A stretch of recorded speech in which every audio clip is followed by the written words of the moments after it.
in this theology, but I've just recently learned about black people actually Israelites and everything. But you're not able to understand that because you're bucking against it. I hear you, but it doesn't seem like you're hearing No, me. you heard God. I'm just a messenger. You heard what God said. All right. You can also email us at biblicalsmoke@gmail.com for more information. I'm trying to deal with it. I'm trying to build up. You chose a bum, and now you're saying you're miserable for being with a bum that you chose. Really hate that we really got on this subject because y'all, you know what, damn, y'all really just, I'm trying to live my life. Now y'all making me being held accountable for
What's So, going? What the hell All going right, on tonight? y'all. What the okay, so, All so right, for all the, right, Lord?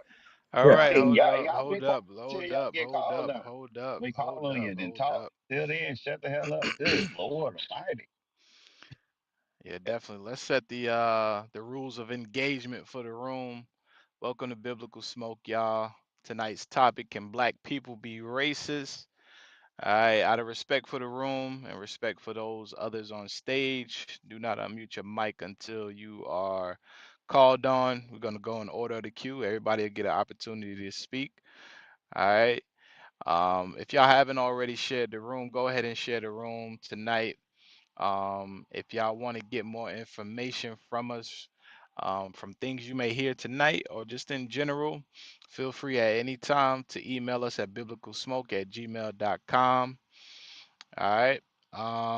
Let's Hey, and if you don't congregate, you ain't in the truth. Me and my mic. so let's I guess let's go ahead and get the room popping. What you think, King Judd? Let's go ahead and get started. Yeah, it's all good to me. So let's go hey, do we know who reading? Let's check and find out. But let's go with Gabriel.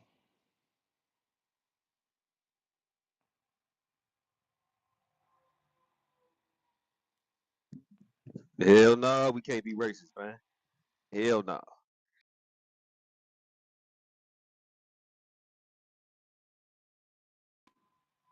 Okay, okay. You say no, we can't. Warm it up a little bit, man. What you got? Why you say that?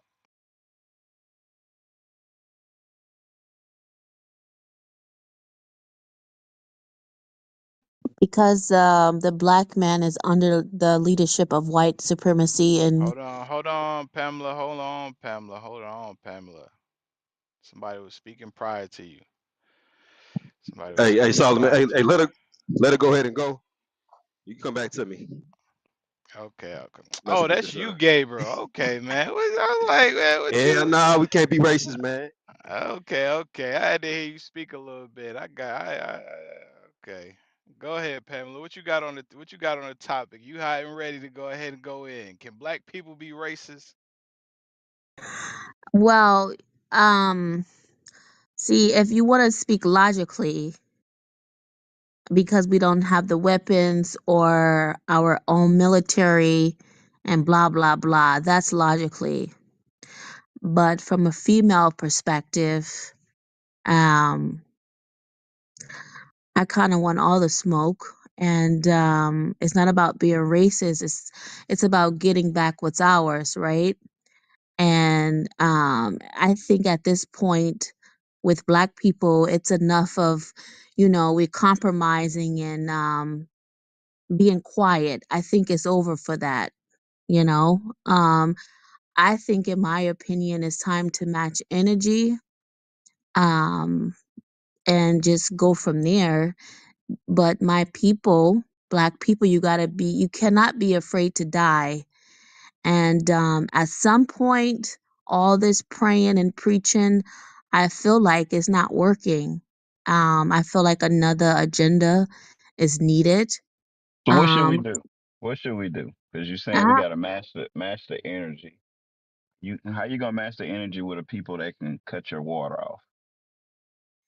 well, if you knew who you really were at the end of the day, we could Well, eat from a tree as Black okay. people, Well, right? you do If you, understand that the government and cities they cut down certain trees like fruit trees and stuff. They cut down the males. That's why you'll see certain trees with ribbons around them, and then they'll be gone. So Mm. you don't really see fruit trees anymore. They also control the distribution of those things because if we want to go get those things, we have to go to stores. Uh, so what I'm saying is you saying we should match the energy. Like what does that mean? That attitude of what we can't do because of what they're doing, how long we've been saying that? I Oh, mean, they've been there's certain taking, things you can't do. Like you well, can't leave the country legally. mm, Like you can't go to Africa without their permission. Like you can't get there. Mm. unless you Mm. steal a plane. So it's things that you can't do. It's Oh. not a attitude of can't do. It's certain things Mhm. you can't do. I mean, would you Mhm. agree, or you think you can go to Africa without uh, permission to leave the country? Well, I don't. My dad is black. I don't need his permission to leave. Right? It's I'm not. something I'm not. called I'm not applied. asking that. You need Right. a So I passport. can apply. You need a passport Yeah. to leave, right? But Uh, they could say they could put you on a mm, no-fly list. Then what are you gonna do? mm, right. So the mentality. So what would you do? What I. would you do if you get put I'm. on a no-fly list? Like say you like the Mm, you're talking about. We stand up and we say we ready for war. We doing this. We doing that. You put that energy out. Then you get put on a no-fly list. Then what do? How do you get to Africa if you wanted to go? okay. Well, you have every time I'm ready to speak, you have another a decrease of decline to my response. Right. See, I'm a woman, and Okay. if I was a man, all these excuses I will hope I will not have, right? Well, But I can only operate hold from a on. nature.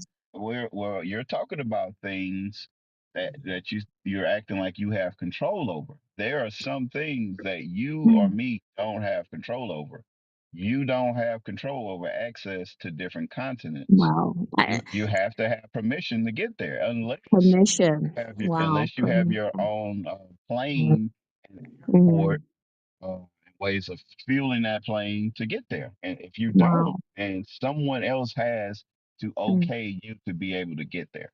That's all I'm oh. saying. Now, maybe like South America, you can Mm, get to Mexico, you can get there. You would have to, kind of sneak your way down there. But leaving the Americas, you can't do that without someone okaying you doing it.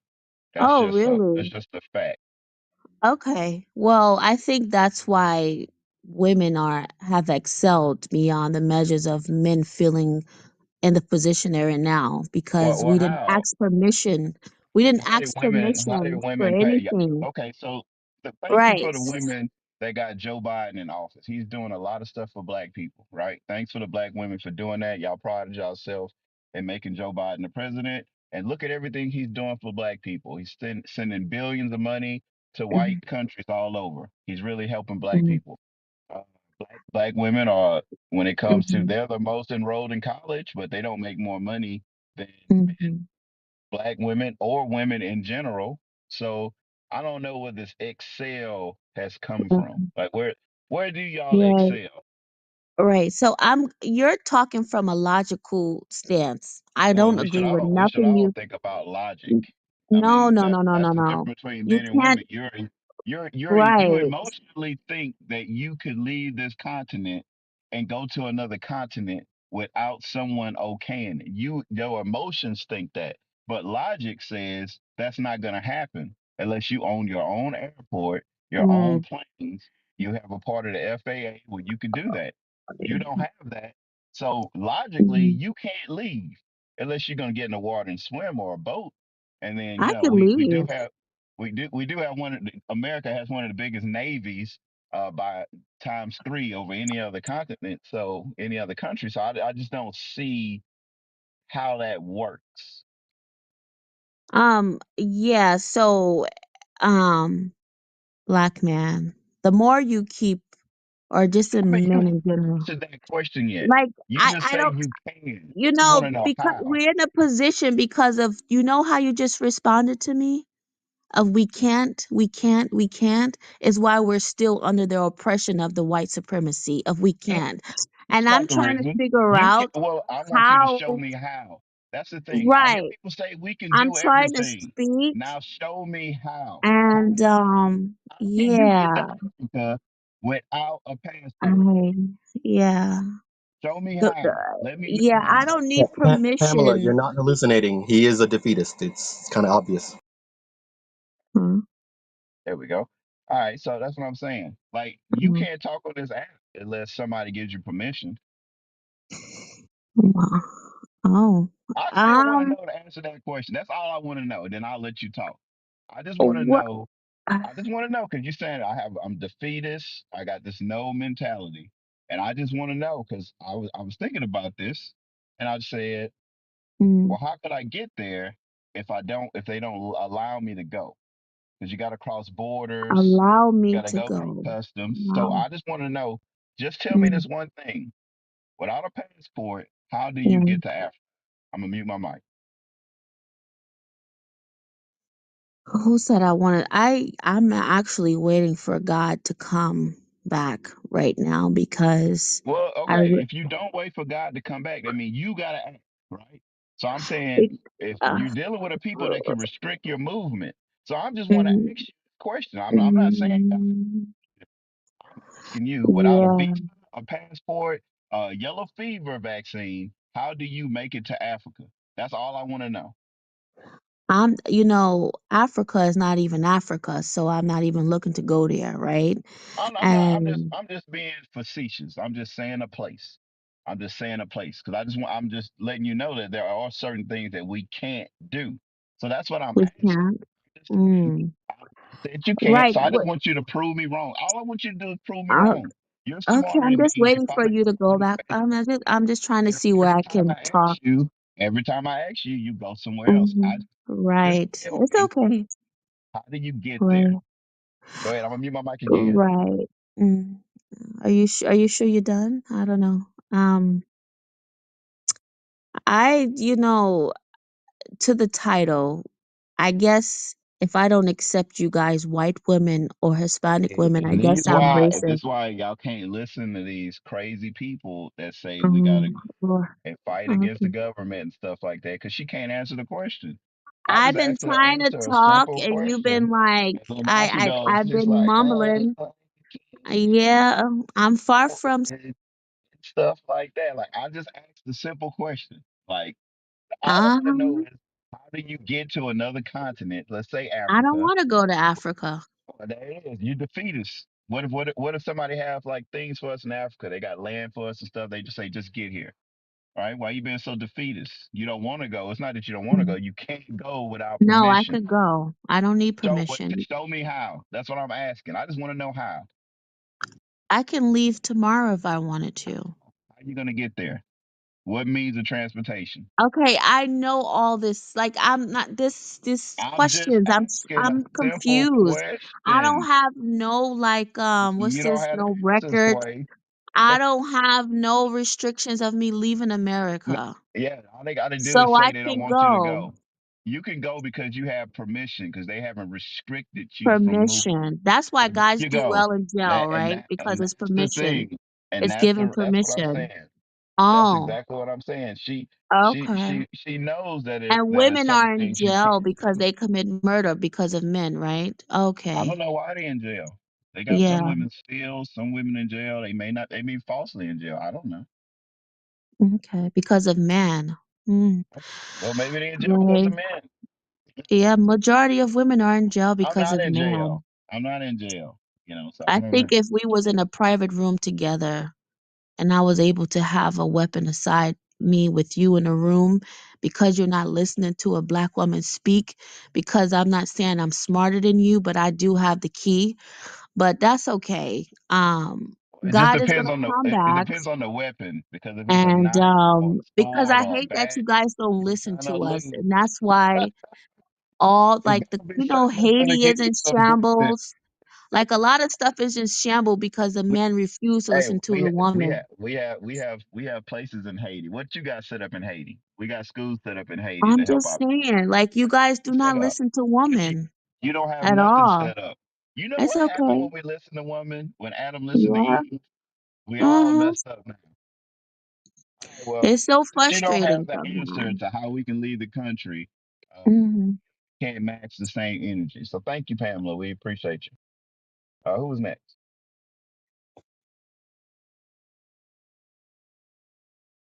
She dumb as All three rocks in the right. microwave. All right. Moving on to Buffalo. Buffalo, what's your thoughts on the topic? Can black people be racist?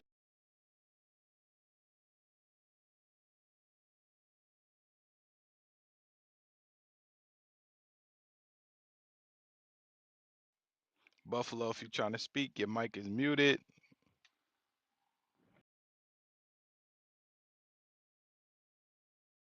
All right, let's move on to Trez. Yo,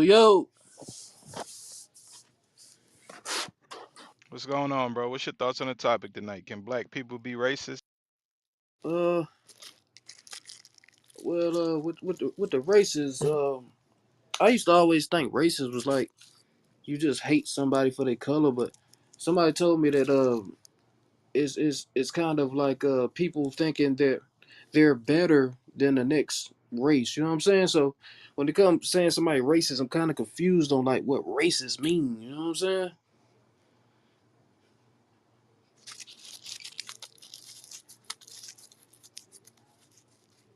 Hey, let me Yeah, do you want to? read a Oh, definition go real ahead. quick.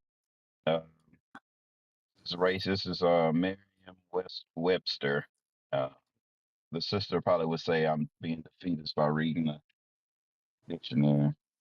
Um, so one of the definitions is of or relating to or characterized by the systematic oppression or systemic oppression of a racial group to the social, economic, or political advantage of another.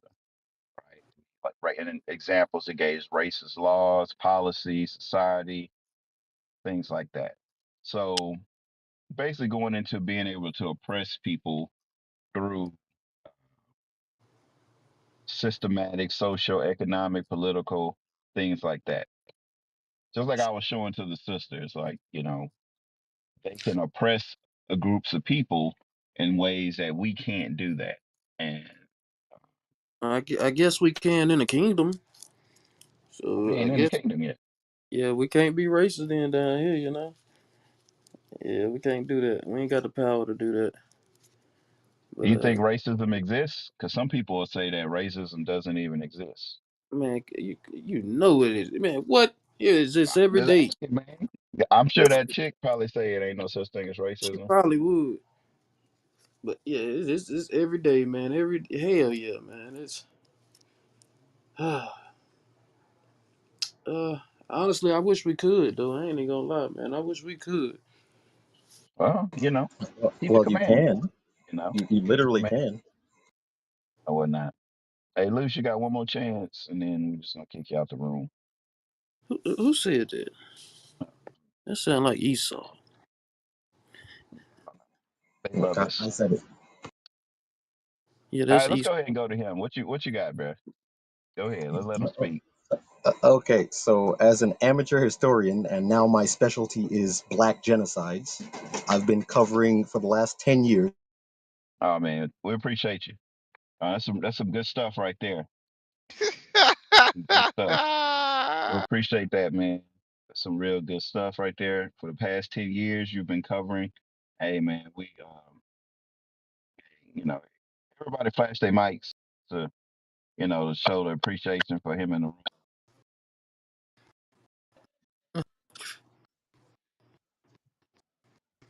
I'm sorry, y'all. I don't know. I don't have time for retards. He was trying to be a retard.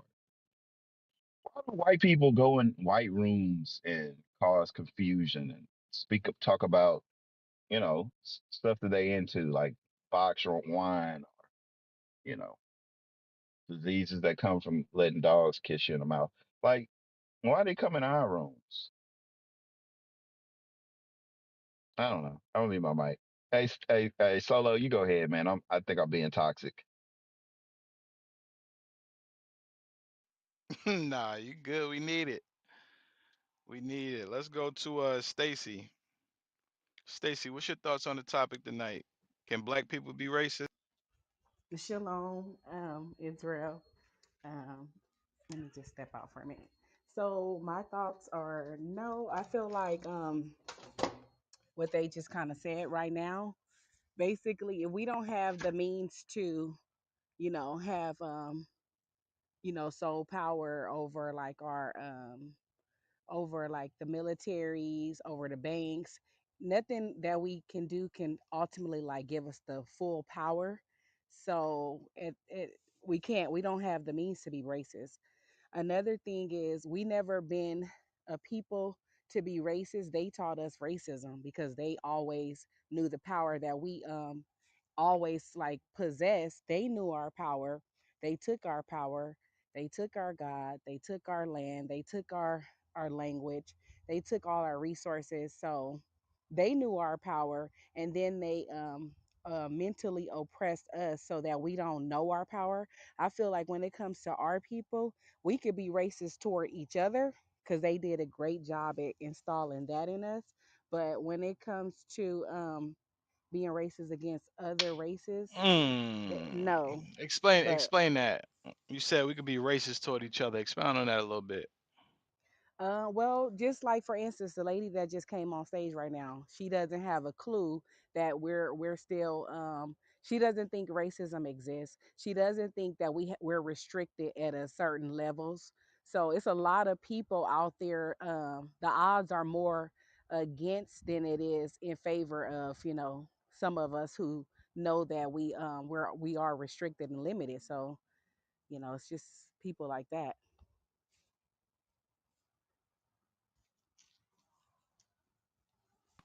Okay, Yeah, okay, but I okay. don't think that black people could be racist. I mean, I don't think that we just ultimately started racism. No, not at all. They did. They did that to us, and we just here. We don't have the capacity or the resources. It's not in our power. They have it designed where it's in their power. So no, I don't think that black people can be racist. I land with that. Okay. So, was there a time and point before you came into the understanding you are now? Did you at once feel like black people could be racist, or you always had the understanding that black people just we don't possess it to be racist? 100% before I came into this truth and understanding. This was just a confirmation of who I always know who I am. And so no, not at all. This is just where I need to be. So I think that I'm always gonna stand with Israel. Even though I know Israel don't stand with me all the time, I'm standing with Israel because it's Israel. So no, I always thought like this. What you mean by that? Israel don't stand with you all the time. Well, just because like when, especially being in, you can good night, thank you. You can first of all, coming in, just understanding scripture and just seeing, just everything is written in the scripture. Like every single thing that we do in our daily lives is written. So when you come into that understanding, and it's just, growing up in the church, as in the Christian Baptist church, it's like, dang, we've been in church all our lives, but we really didn't know anything. So when you take this understanding back to our people per se, family, friends, their understanding is zero. You can show them in black and white in the scripture, and they'll still hate you for bringing out that information. So that's one factor. And then it's just a whole lot of opposers out there. They did it, when Jesus was being crucified on the cross, when it was Israel and then the Romans who, if you really Jesus and you are who you say you are, let us see you save yourself. So it's those people still exist. It's just in modern time. So they always around, but we just see who is who, and then we just move accordingly. So yeah, I don't think that all Israel stand with me. No. Okay, I see what you're saying out there. Clarifying. All right, stay on stage. Any other moderators got anything they wanna say to that? Judge. No, not really, but a lot of times what she did say about how black people can be racist to other black people, it's something that we do that. We was just talking about that with sororities and fraternities about how, a lot of times they'll get in positions and how they look at themselves as being over other people, and a lot of times they're put in positions by our oppressors to be a taskmaster to the people. So, some of these jobs you'll have, your worst enemy will be somebody that look just like you at that job, instead of somebody, being happy for you, rooting for you, or, hey, you get a little promotion or something like that. It'll be that person, it'll be the person that look just like you that are trying to do things to keep you under. so they can stay on top. So we are kind of racist against each other. You know, I one thing I remember is when I used to work a retail job, it's around like 18, 19, it was at a paint store. And we used to, you know, I would give, you know, rice skinned people discounts before I would give my own people a discount. And I really didn't know why I did it. I just would do it. And one day, me and another guy, we was just like, hey, why we always giving white people discounts? We don't really be hooking our own people up. And we just looked at each other for a while. And you could tell like the ball was rolling in our head. Like, I don't You was know. racist. I was racist. But, you know, I don't know why. And I started saying, like, you know what?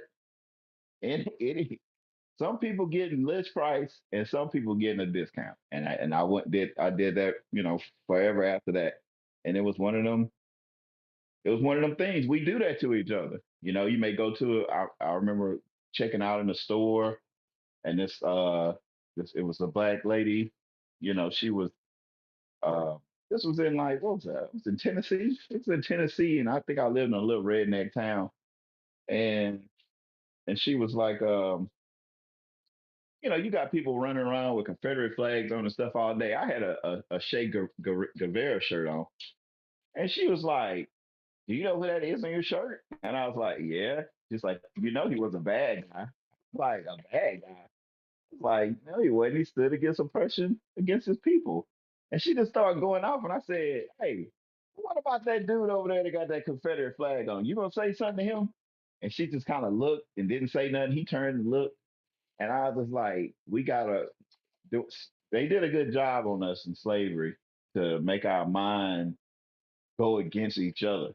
So, but what the sister said is, you know, hey, look, we all sometimes we all racist against our own people, you know, and it's subconscious. It's like you're not even thinking that you're being that way, but you are, you know. I don't mean my mic. I don't know. Maybe it's just me, but I don't think so. Yes, sir. I see we got Yosef on the stage. What's going on, Yosef? Hey, Solo. Hey, Judd. Shalom. Hey, so Joseph, everything good? We good? Yeah, all good on the hood. All All right, good just in the making hood. sure. Yes, sir. You already know. Hey, Solo and hey, Judd. What you were saying does kind of remind me. Like I used to go to this deli area, just like get like cut some meat or whatever. And I noticed, I got there. The sister, it was a sister behind the counter. She was like, she gave me a mean mug, like, and then I asked for my cuts and she was like, "All right, give me a second." It's like it was just so much like, what? Do you have a bad day? But I made her day bad because after she did my cuts, I went just like a few paces away. I looked over. She was like, "Hey, Mrs. Johnson." Oh my goodness, she greeted her with so much joy and happiness, like her life just changed, you know. Her day changed just like that, Solo. It was crazy. Crazy. Damn.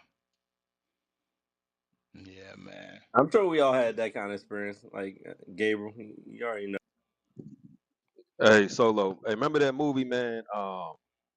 I can't remember. Just the name is escaping me. When Bernie Mac was the cop and he had the the gun to Cuba Jr. and he said, "Man, one thing I hate." Oh, He yeah. said, "I hate you, young niggas." You know what I mean? And that's a known thing that the black cops is always the worst because especially if they got a white buddy in that passenger seat because they always want to show out to that white buddy. You know what I mean? It's just our people are sick. So hell yeah, we Damn. So experienced what that. y'all revealing is that damn black folks might be might be more racist than black folks than anybody. Damn. Damn right. Damn, that's crazy, man. Let's go to Jennifer. Shalom. Shalom, shalom. No, black people can't be racist. We don't have any type of power to hold another race down. Racism means that your race has the power to stop another race from rising, economically, educationally, healthcare wise. Um, I've even heard black people say that to other black people when they make like certain statements, like, "Oh, you're being racist." And it might be a statement about something like white people may have done. And they're like, "Oh, you're racist." I'm like, we cannot be racist. I tell people that all the time.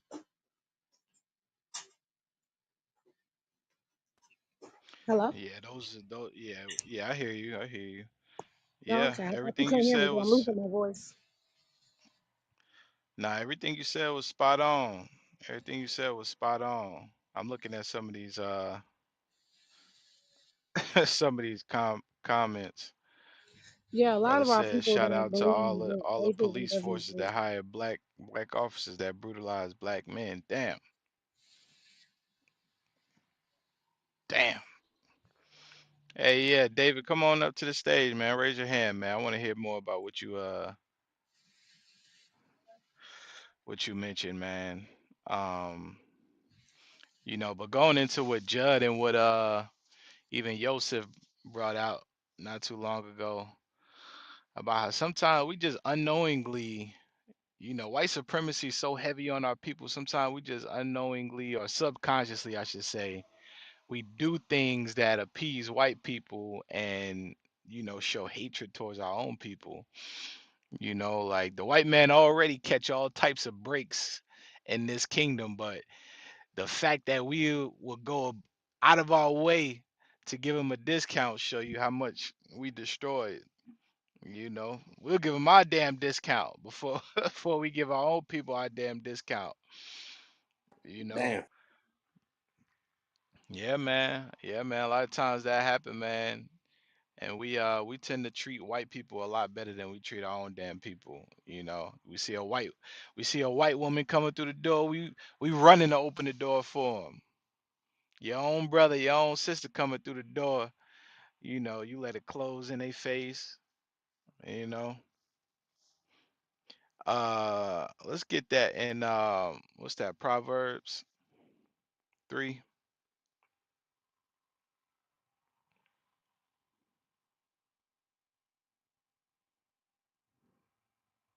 Read it, you there? Yes, sir. I'm looking for the scripture.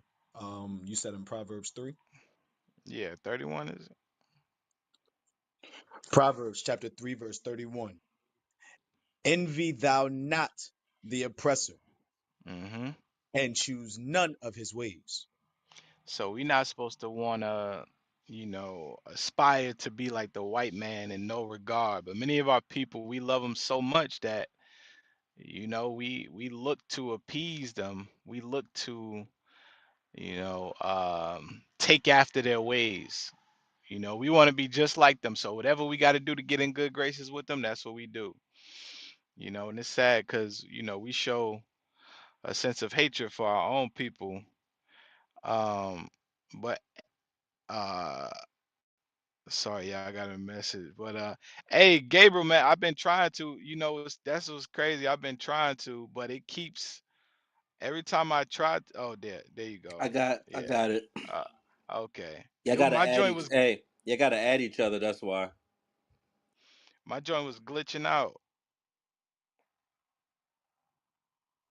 Hey, Okay. hell, I don't know, man. I'm just not getting on this thing, man. That was showing hatred for you, man.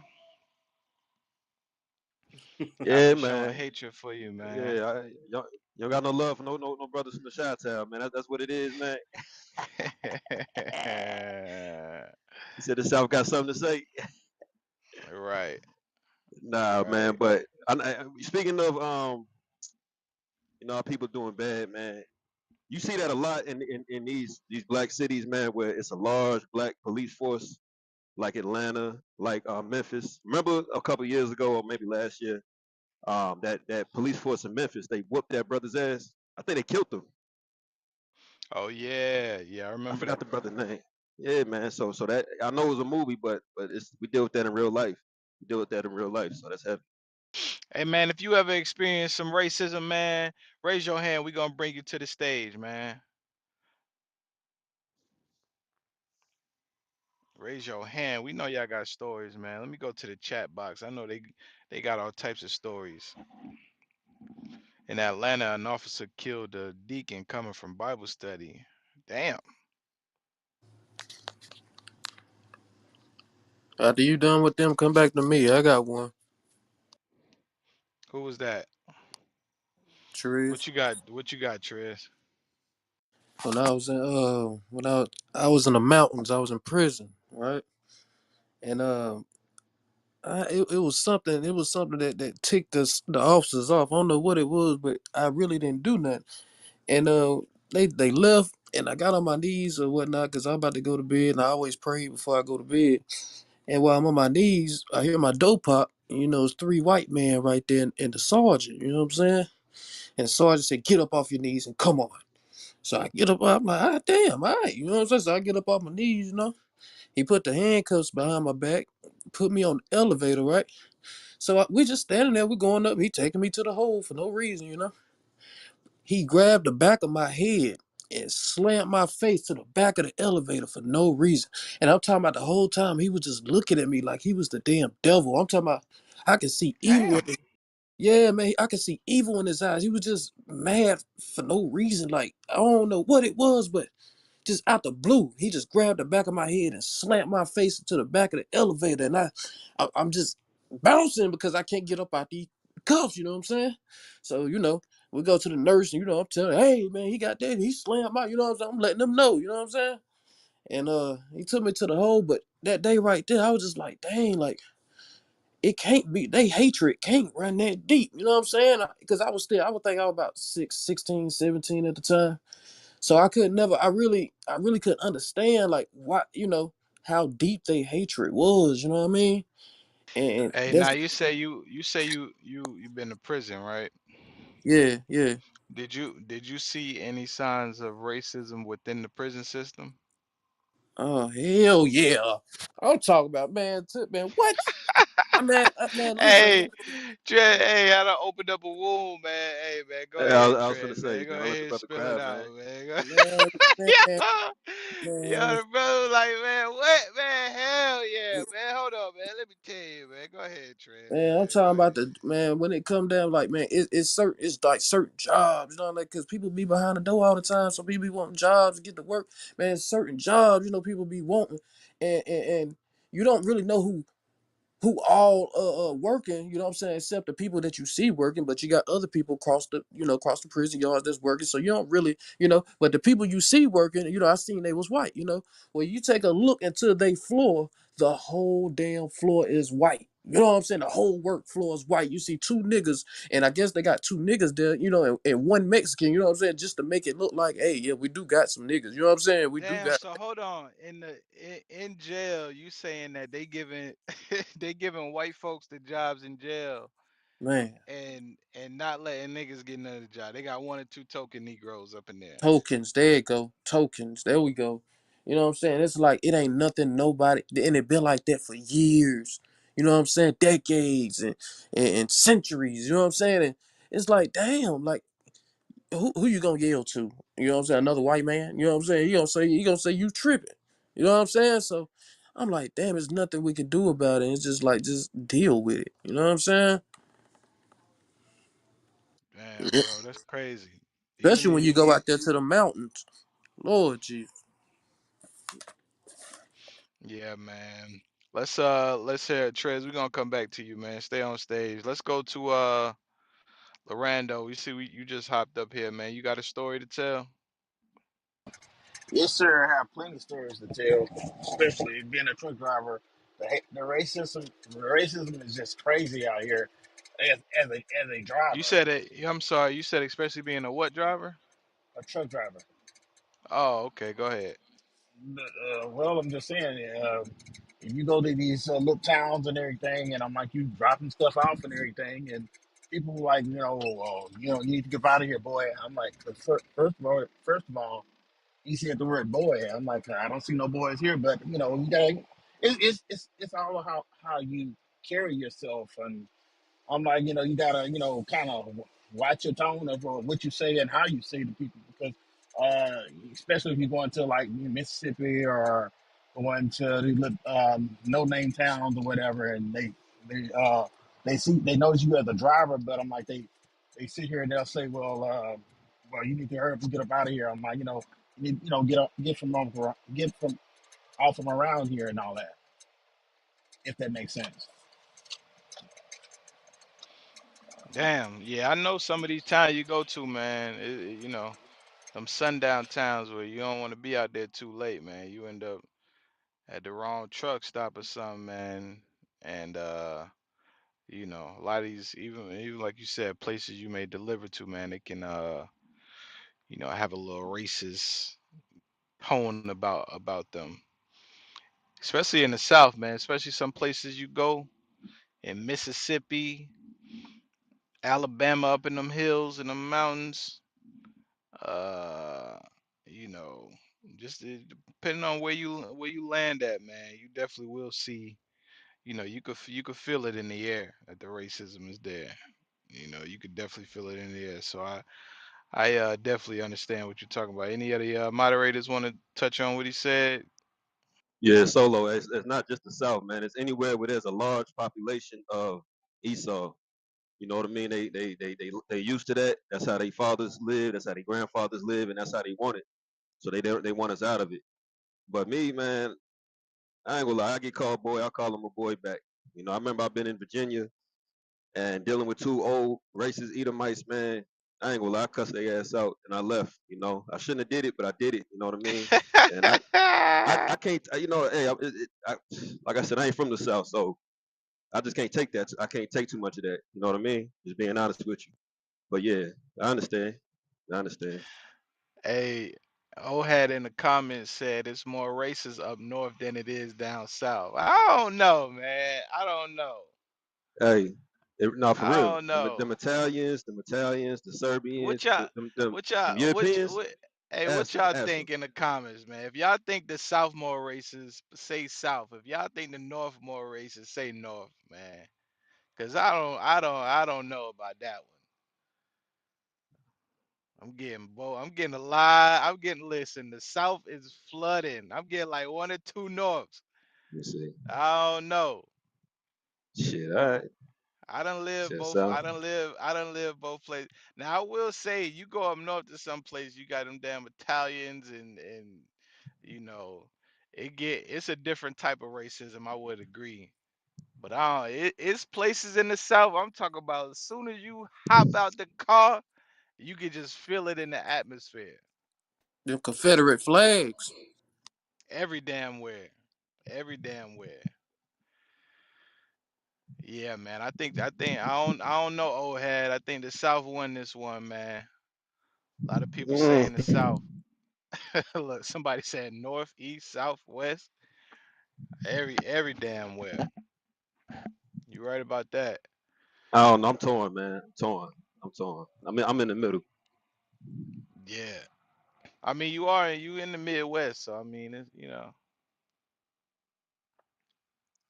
Yeah, hold man. on, let me Cause you know they put us in projects up north, and we can't go through their neighborhoods. It's the same. It's the same stuff, man. It's the same all stuff. right. Hey, oh hey, go ahead. Go ahead, explain yourself, man. Yeah, I lived down there for like 20 years, and I lived up here for about 35 years. And down there, you might think it's more racist because it's right in your face. You see it, they tell you all about it right up front. You a nigga, this is as far as you're gonna go. Up here, it's more backstabbing, conniving, sneaky. You don't see it coming, and they hold you down. And it's real, real terrible up here. So that's why I say it's worse. I'll mute my mic. Okay, so you saying it's the subtle racism up north and the more in your face racism down south. Yeah, you see it coming, so you know how to handle it down. See it coming, you can handle it and get away from it. Up here, they do stuff like they hold your money when you're working on a job. They don't pay you as much as they paying the white boy that's working less than you. Stuff like that. They don't promote you. I trained two bosses up here. And I trained them. Next thing I know, they're a boss. Shit like that. So yeah, Damn. stuff like that. That happens up Yeah, here more man. than it does down there. Down there, they'll tell you, look, we don't let black people do this. We don't let niggas do that. They tell you right up front down there. So Hey, I don't know, man. That might be a little stretch, man. I How mean, many y'all? How many? How many y'all have been called a nigga on the job? I lived down there from like 89 to 2002. So Yo, how many y'all? How many y'all? If you done been called a nigga on the job, please, please. Look, Serafina said me. Hey, I'm not saying it hasn't happened. I'm sure. I'm sure, but you got to be a Esau bold as hell. So listen, I don't put it past him. I don't put it past him at all. I get called a nigga on the job. I might, But all right, let's go Hey, to now, hey, finish that statement, Solo. Now, finish that statement. now I do nah, have another story. I'm gonna leave that where I'm gonna leave that where it is, I do have a man. racist story about the military. When I was in Germany, Go ahead. uh, I was supposed to be a radio repairman for helicopters, but when I got to my station, they put me made me a secretary, and I couldn't get to my job, and I couldn't understand why. So when I went to the first sergeant that was over that particular job, he kept telling me, we didn't have a slot for you. And then I'm looking at the jobs come in, and I see a guy that's got my job going to a white boy going to my job. And I say, well, he going there. Why I can't go there? But he's got a different rank. So when one guy came in with the same rank, I'm like, why I can't get this job? He closed the door, got up, closed the door behind me, said, look, I got two niggas in my unit. I don't want no more. And ain't nothing you gonna be able to do about it. And it Damn, just he called you a nigga to your face? yeah, he said, I got two niggas already in my unit. Hey man, the white man get bold, man. I'm telling you. This was in the 80s. So, and he said, well, nothing I could do about it. And it wasn't nothing I could do about it. Messed up my whole career. I ended up having to get out because I couldn't do my job at the next station because I didn't have no experience and messed up my whole career. So I did end up getting benefits though. So worked out anyway. Most High God had my back. I mean, my mic. Damn. Y'all see the topic for the night, man. Can black people be racist? Can black people be racist? We done heard some stories of racism from white folks. Let's continue to move on through. Let's see Isaac. Hey, shalom, leadership, most high, grace, bless. Hey, bro, I was just listening to one of your songs. But anyway, I was going from building to building one day, asking people, do they need help, like home health stuff. And one of the Edomites, I knocked on his door, and he answered, and he already had the American flag or something on his shirt. And he went next door and knocked on this lady's door and told her what was going on. And when she seen me, she looked at me and I looked at her, and she looked at me and I looked at her. When she looked at me, she looked like she seen a ghost, and she looked back up to him, and she went back in her apartment and didn't say shit. Right then and there, I knew, like you were saying, officer, you could just feel that racism. She looked at him like, "How dare you bring this nigga to my place of stay?" And from that moment on, I stopped doing it. Like you can just feel it because the racism is in the atmosphere. You can feel it in your spirit. So with that, I land my plane. Damn. And yeah, the moderators want to comment on what Isaac just brought out. All right, we appreciate Nah, it. nah, Go ahead. You got something? no, I ain't got nothing. All right, Yvette, what you got on the topic? Shalom, leadership. Most high God bless you all. So I'm a hairstylist, licensed cosmetologist, and I got a client that was referred to me by another fellow stylist. I didn't know this client, and the person came in. First of all, I want to answer the question. Yes, I believe Black people can be racist. um, and so this client, we don't know each other, so I'm, talking, trying to get to know him, and I kind of read the room and kind of was like, okay, he doesn't want to talk. And so the appointment ended up being about 5.5 hours long. And so throughout the appointment, I'm just like trying to talk to him or ask him, just trying to have a different little conversation. And I'm just seeing he just does not want to talk. And so uh at the end of the appointment, he had to go to the ATM, and he's like, "Is there an ATM around here?" I was like, "Yeah, but I don't think you want to go there because it's like a biker bar. Like they're really racist. Like I don't think you want to use that one, but there's one maybe like around the corner or something. I don't know." And so he's like, "Oh, it's okay. I'll go over there." And so he actually went over there, used the ATM, and came back. And I was like, "Oh, that's what it is. He's one of them." And so I don't know. Maybe I was presumptuous, but I just got the vibe that he just did not like Oh, Black damn. people. Hold on. So, hold on. You said, okay, so the client that you had, they was black or they was white? He was Black. And you saying that, so you thought the place was racist, but he went over there just fine and used the ATM No and had problem. no Like issue. I work, this is my salon. Like I own this place. So I know that this bar, what it's about. You know what I mean? Like they're very blatant with who they are and how they are. So I warned him. I was like, I wouldn't go over there. I tell my clients, make sure you don't park over there. They will have you towed. Like, I know this place is not for us. And so I told him, like, hey, you might not want to go over there, but I know they do have an ATM. And he was like, oh, okay, I'll try it. I'll go over there. And he went over there, no problem, came out, and I was like, okay. So I was like, oh, that's why he didn't want to talk to me. Because he did not. I mean, I'd never had a client like that before in my life. Damn, damn. So they pretty much had a problem with your blackness, and he was fitting in with their whiteness. Yep. I felt like I was good enough to do his hair, but not good enough to talk to.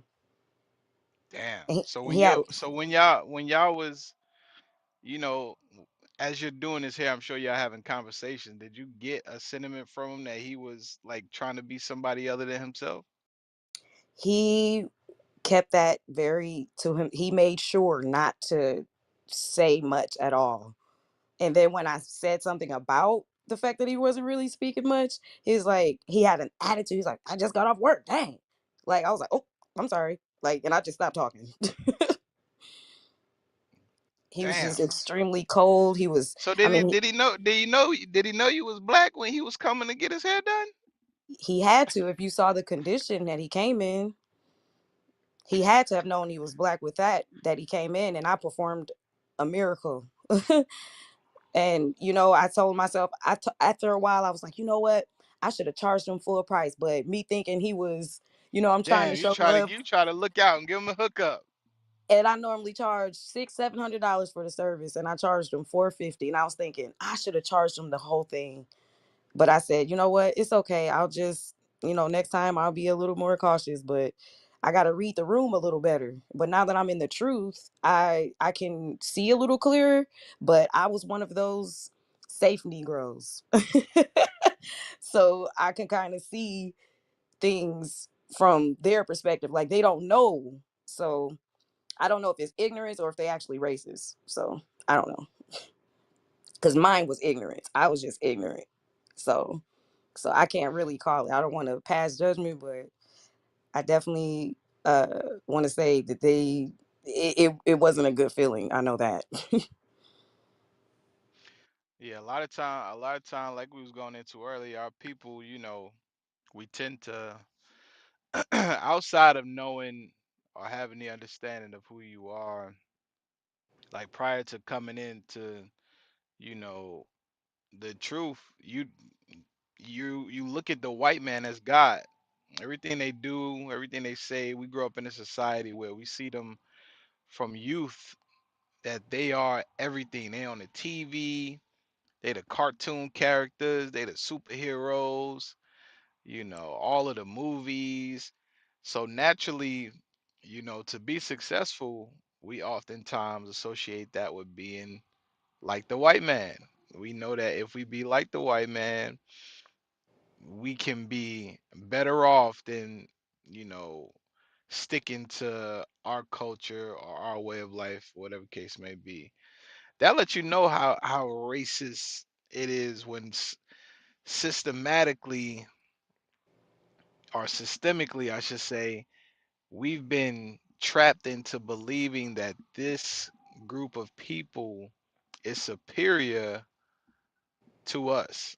You know what I mean? Like you got to think about the psychology, you know, that is behind that. Like like all other nations, they have a sense of pride about themselves because they know their history, right? They know where they come from. They know all of those things. When you look at Israel and Palestine today, you got the Palestinians, fighting over, they pretty much fighting what they deem to be their history, you know.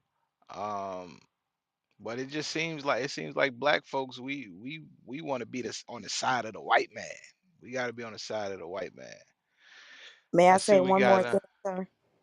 Most definitely. My mother, I was adopted. She was born in 1944.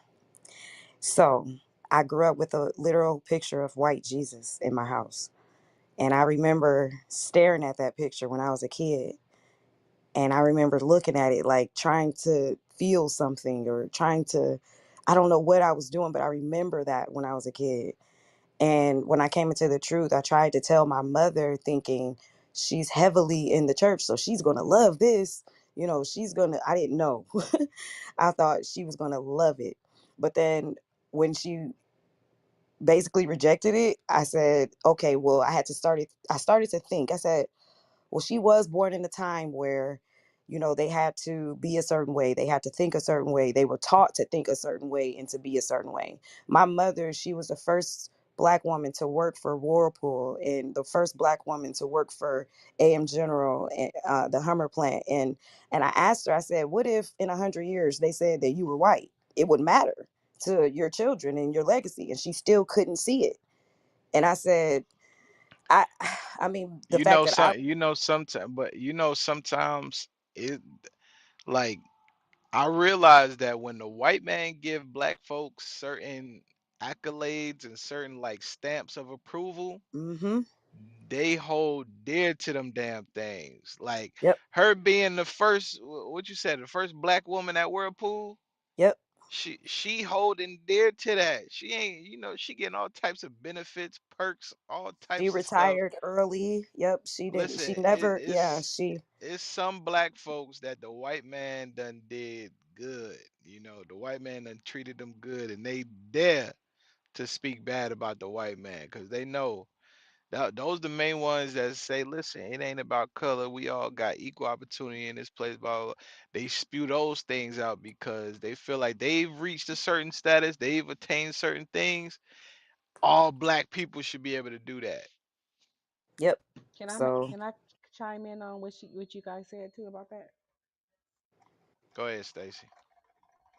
So I think that like sometimes I wonder if Martin Luther King was alive, would he feel like that too? Like, like it's like basically, how he was fighting for equality and equal rights and all of that. Like if at this point we are at right now, would he be? I feel like sometimes that he probably would be like feeling like that too, like how L. Sharpton is and Jesse Jackson and them. Like he probably would be just like that too. I just want to say that. What you talking about, Cooning? Damn. Basically, yeah. I mean, that's Hey, just but it seems like it's given. before he passed, um, what's the quote that he said that he feared that he's Integrated integrated my his people into people into a burning burning house. house. Yeah, before he was So murdered. he knew. He knew, and even with the what was it, the March on Washington, that was supposed to be a whole different ordeal.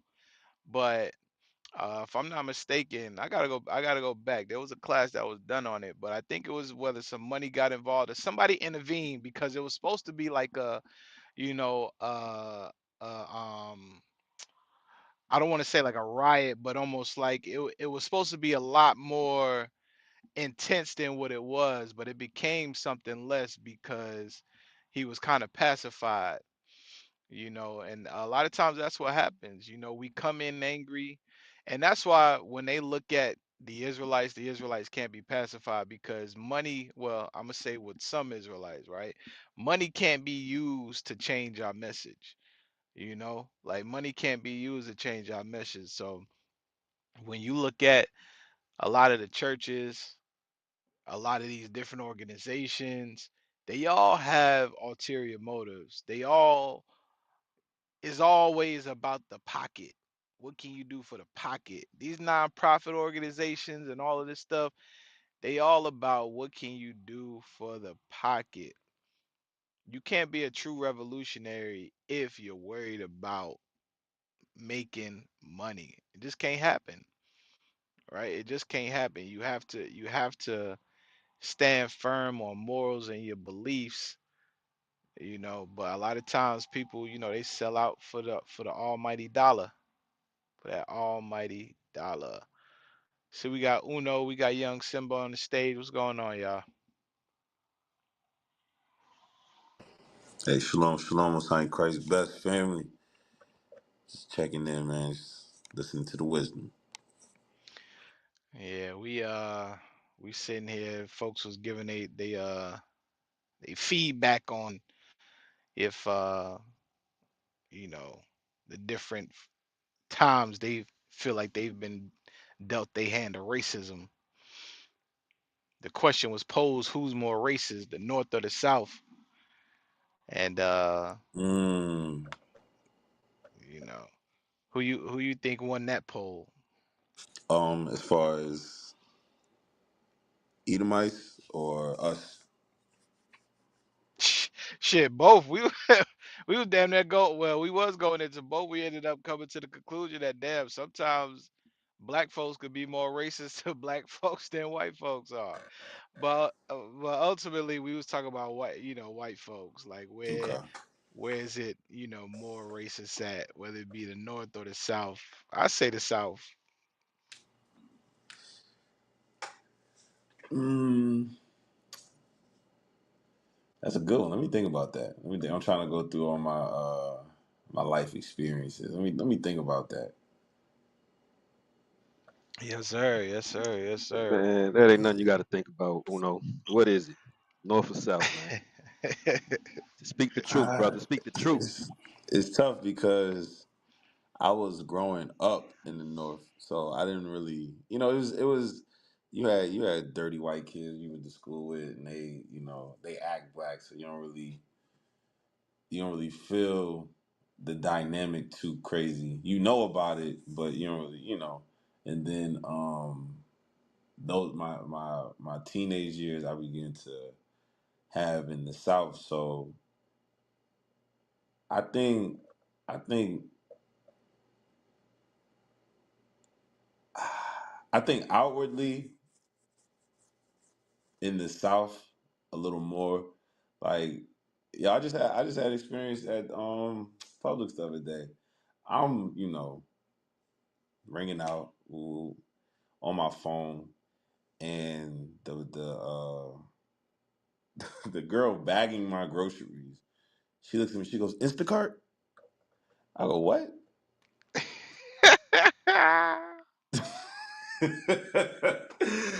Yo, Shorty just assumed that these groceries that were racking up in price must have been for someone else. Couldn't have been for myself. Like, oh, you just naturally assume, and that tends to happen where they just assume you're the help. That happened to me in Miami. It was a nicer hotel, and somebody just started walking up to me and saying like, "Yeah, so my bags, I need them to good." And I'm not gonna say what I said to that person. Ah, damn. I'm not gonna say what I said or what I did, but they knew at the end of our interaction that I'm not an employee. So it's tough to see which one is which because those types of experiences are everywhere. So I don't know. It's hard. That's really hard to choose. But they still the devil though.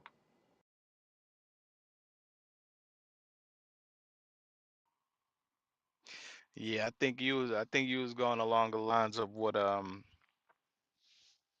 think Ohad has said it.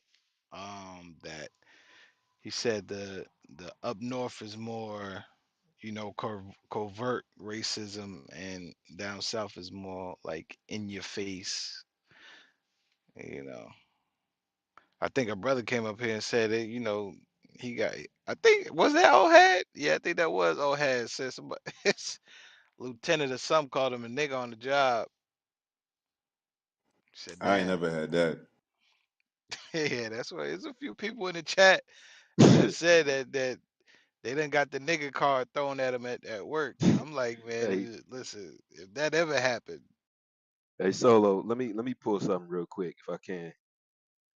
When you yes, finish sir. your thought, hey, get Psalms 22:6. So we come to the conclusion that no matter where you are, I know we're dealing primarily with America, but I know our brothers and sisters in England, they going through racism. South Africa, they for sure dealing with racism. Anywhere where there's a white government over us or another nation government over us, they dealing with racism.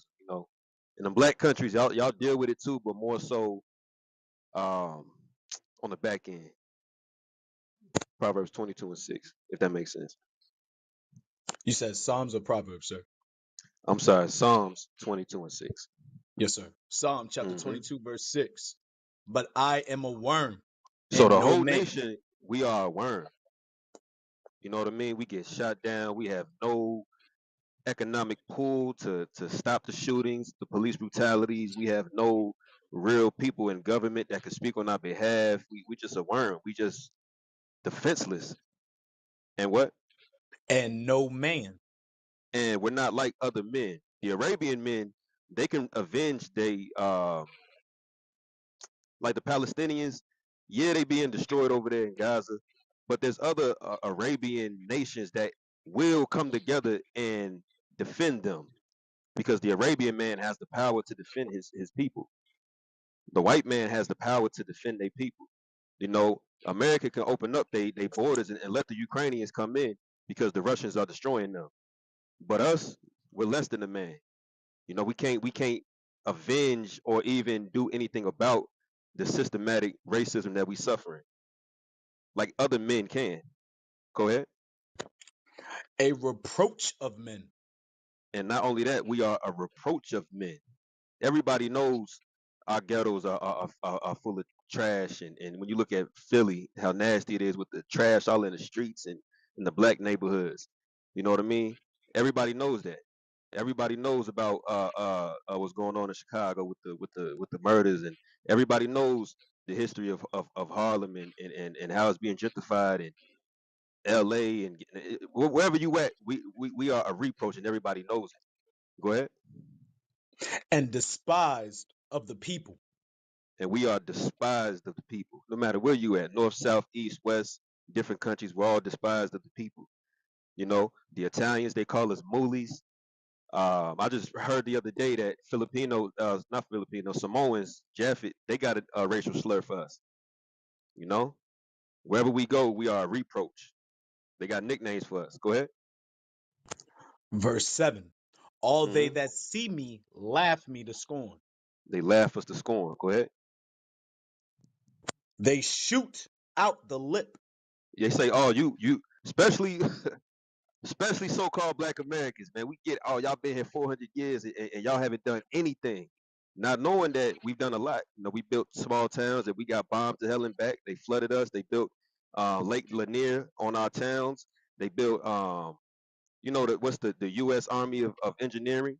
All these man-made lakes that you see throughout the country, those were freedmen towns. Those were black towns. We had Tulsa, Oklahoma. Everything that other brothers and sisters that come to the country to try to do, we've already done it. But now they seeing that we went through the crack era, that we went through the prison industrial complex era. They see now we are destroyed, but we didn't used to be like that. So they shoot out the lip at us. You know, not just the heathen, but our own people who are ignorant to American history. They do that. Come on. They shake the head, saying, Okay, so I'm gonna land my plane right there. I'm gonna land my plane right there. But yeah, we all going through it. So I get you. Oh no, it is hard. North, south, hell, we all catching hell. So I'm gonna mute my mic on that.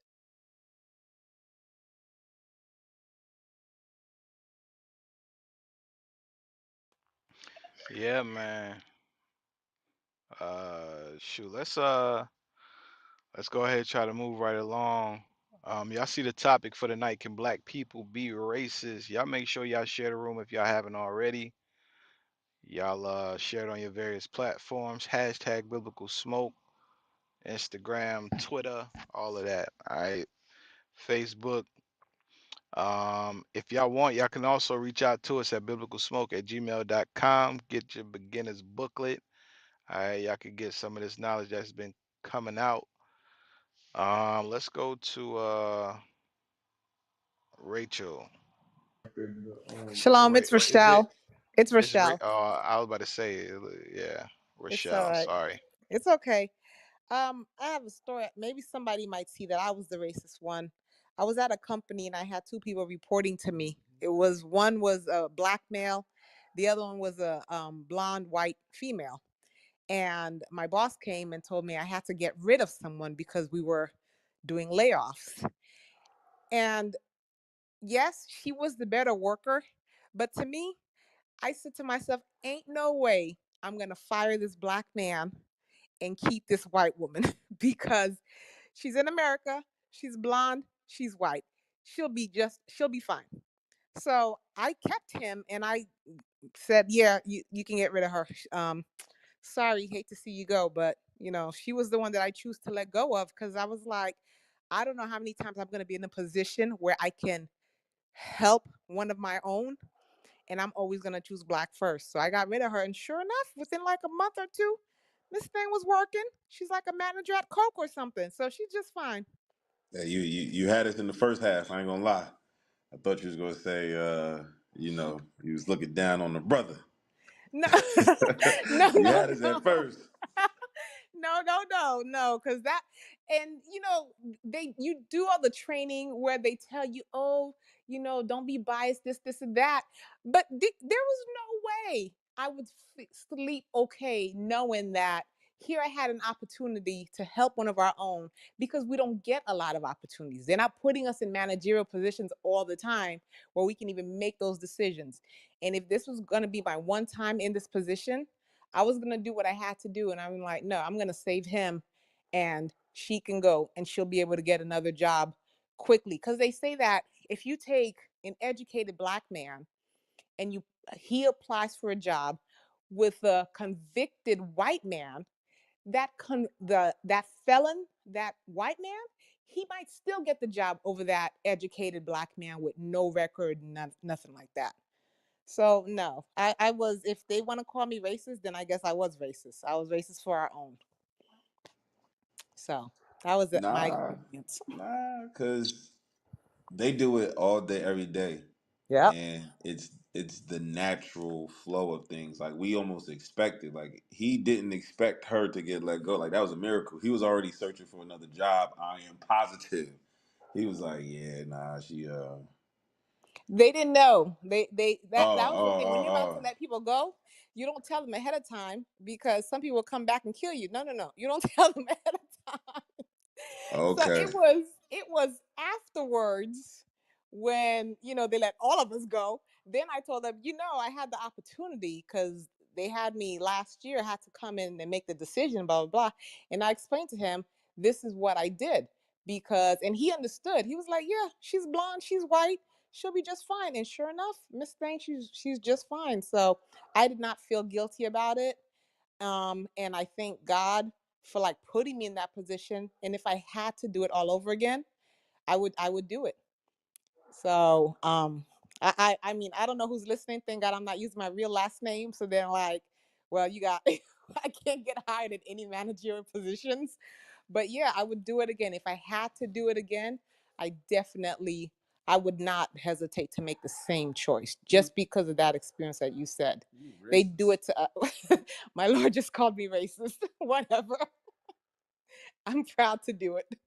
Hey, all praises. God is racist. All praises. Now that's that. We need more of our sisters, especially looking out for the brothers in that position because you all Esau tries to utilize our women to come against us, and our sisters they be falling for a hook, line, and sinker. You know what I mean? Watch this. Give me Jeremiah 31:22. Because Jeremiah, think about it, if the nation had your mindset, like Esau probably try to get rid of all y'all too. You're like, well, they broken. Even though now you're fixed, they be like, oh, dude, she's broken. Watch this. Exactly. Jeremiah chapter 31 and verse 22. Hmm. How long wilt thou go about, O thou backsliding daughter? For the Lord hath created a new thing in the earth. A woman shall compass a man. See? And Esau knew that. Esau helped facilitate a woman compassing a man, meaning y'all get the high paying jobs. Y'all brothers could come out of the same college as y'all, but y'all are the ones getting hired. You the ones that's getting raised up and put in managerial positions over the men. So a lot of our women, they take that and they utilize that to castrate their own brothers and to talk down and to, use them as stepping stools, and you firing him would have been you know a good look to the boss, like, I'm down for the team, I'm down for the cause, but if our women had that mindset, like, nah, even though I'm in these positions, I'm gonna still look out for my people, I'm gonna still look out for my own, like we would be that beloved nation, all over again. So now I commend you. You know what I mean? You helped put food on the Israelite table. All praises to the Most High for that. All praises. Thank you. All right. I saw in the comments, real quick, Stacy asked, can we see the scripture where God is racist? Absolutely. Of course. Let me Deuteronomy 7:6. It's easy. It's simple. It's light. Show for show. Deuteronomy chapter 7, verse 6. For Hmm. thou art an holy people unto the Lord thy God. Holy, it means separate. It means we are severed from all the other nations. We are unique, and we are not to be like the rest of the entire planet. All the families of the other nations, it says in Amos. Read. The Lord thy God hath chosen thee to be a special people unto Here, here, himself. here come the racism. Here comes the unfairness. The Lord thy God have chosen thee to be a special people. All of them is racist words. All of them is separatist. Uh, uh, you know, we got the advantage and you don't. Ha ha. Words. Chosen, special. Read. Above all people that are upon the face of the earth. Make my teeth white. So if you above all people on the face of the earth, then you're gonna look out for somebody else that's above all people on the face of the earth. You understand? Because of the curses now, we gotta fight systemic racism in the workplace, so on and so forth. But this is our natural state, being above all people, being chosen, being special. So yeah, real recognize real. You let me make sure you good, because you one of the chosen, you one of the special. You one of the ones that's above. He's above all people, so you picked him. Duh. That sounds like a god-like maneuver right there. You know what I'm saying? He's better than her. For God's sake. So yeah, I just wanted to pat myself on the back via the scriptures. And you all too. Pat yourself on the back with the scriptures sometimes. All right. So next up we have Nini. Hello. Hey. So my answer to the topic is yes, because it can be your own people. Like, for instance, my daughter's father, he's Hispanic, and his family never really they never really accepted me or my daughter, and because we're so hard black, so for years they didn't want her in the house, they didn't want me around him or his family, and to this day, they don't let they can't say me or my daughter, and she's just like them, you know. And I know that's sad. That's painful to go through. Right. So when you say that, we're the same people, do you know to the extent of how much we the same people? Or are you saying just that culturally? I say mainly that culture because like Hispanics, they always assume that they're the better race above the Mm-hmm. blacks, and they don't Mm-hmm. realize that they're just like us. We all are in the same boat, but they swear that they're just better because so called white people think that they're better than us. They're not. You know, the white people they made them feel that way. It's like no, if you read your history, you're just like us, and that's just the whole front. They want you to feel like you're better than us, but you're not. You know. Got you. Okay. So was what you're gonna learn today and what you're gonna find out is that it's not just figuratively like culturally the same where it's like we're so much alike or we're not that much different at all we're the same, we go through the same things. Like, no, we literally are the same people. You've heard of the Israelites before? Oh yes, I'm very very aware. Okay. So you know that they well, what version of Hispanic had they called themselves? What tribe? Puerto Rican. Okay, so you know they from the tribe of Ephraim. Yes. Okay, cool. So you know the truth. Yes. See, I was asking without asking. You know what I was asking. Yeah. I was making sure. Okay, okay. Is he in the truth? Sadly, no. I tried to get him to come in, but he just refuses. He loves his master. And he refuses to believe it. Mm, that's tough. That's Yes. tough. How old is the baby? She's about to be 8. 8. Yes. That's what's up. She Yeah. getting up there in age. Is she taking heed? Oh yes. She has a little problem with like certain holidays and well why can't we do what they do and I don't understand and then her dad comes in and takes her for a weekend and he has her involved in the customs. I'm like no, you can't do that. But I always put in her head like this is bad. You shouldn't do this. So she just Mm-hmm. knows. But Mm-hmm. she has her ups and downs. She wants to do it, but she knows it's bad. Understood. Do you congregate by chance? I was actually I was actually working on that. I got a hold of somebody. I think it was from someone in New York. I'm not too far from a congregation. I think it's like in New Haven or close there, because I'm in Connecticut. Um, Mm-hmm.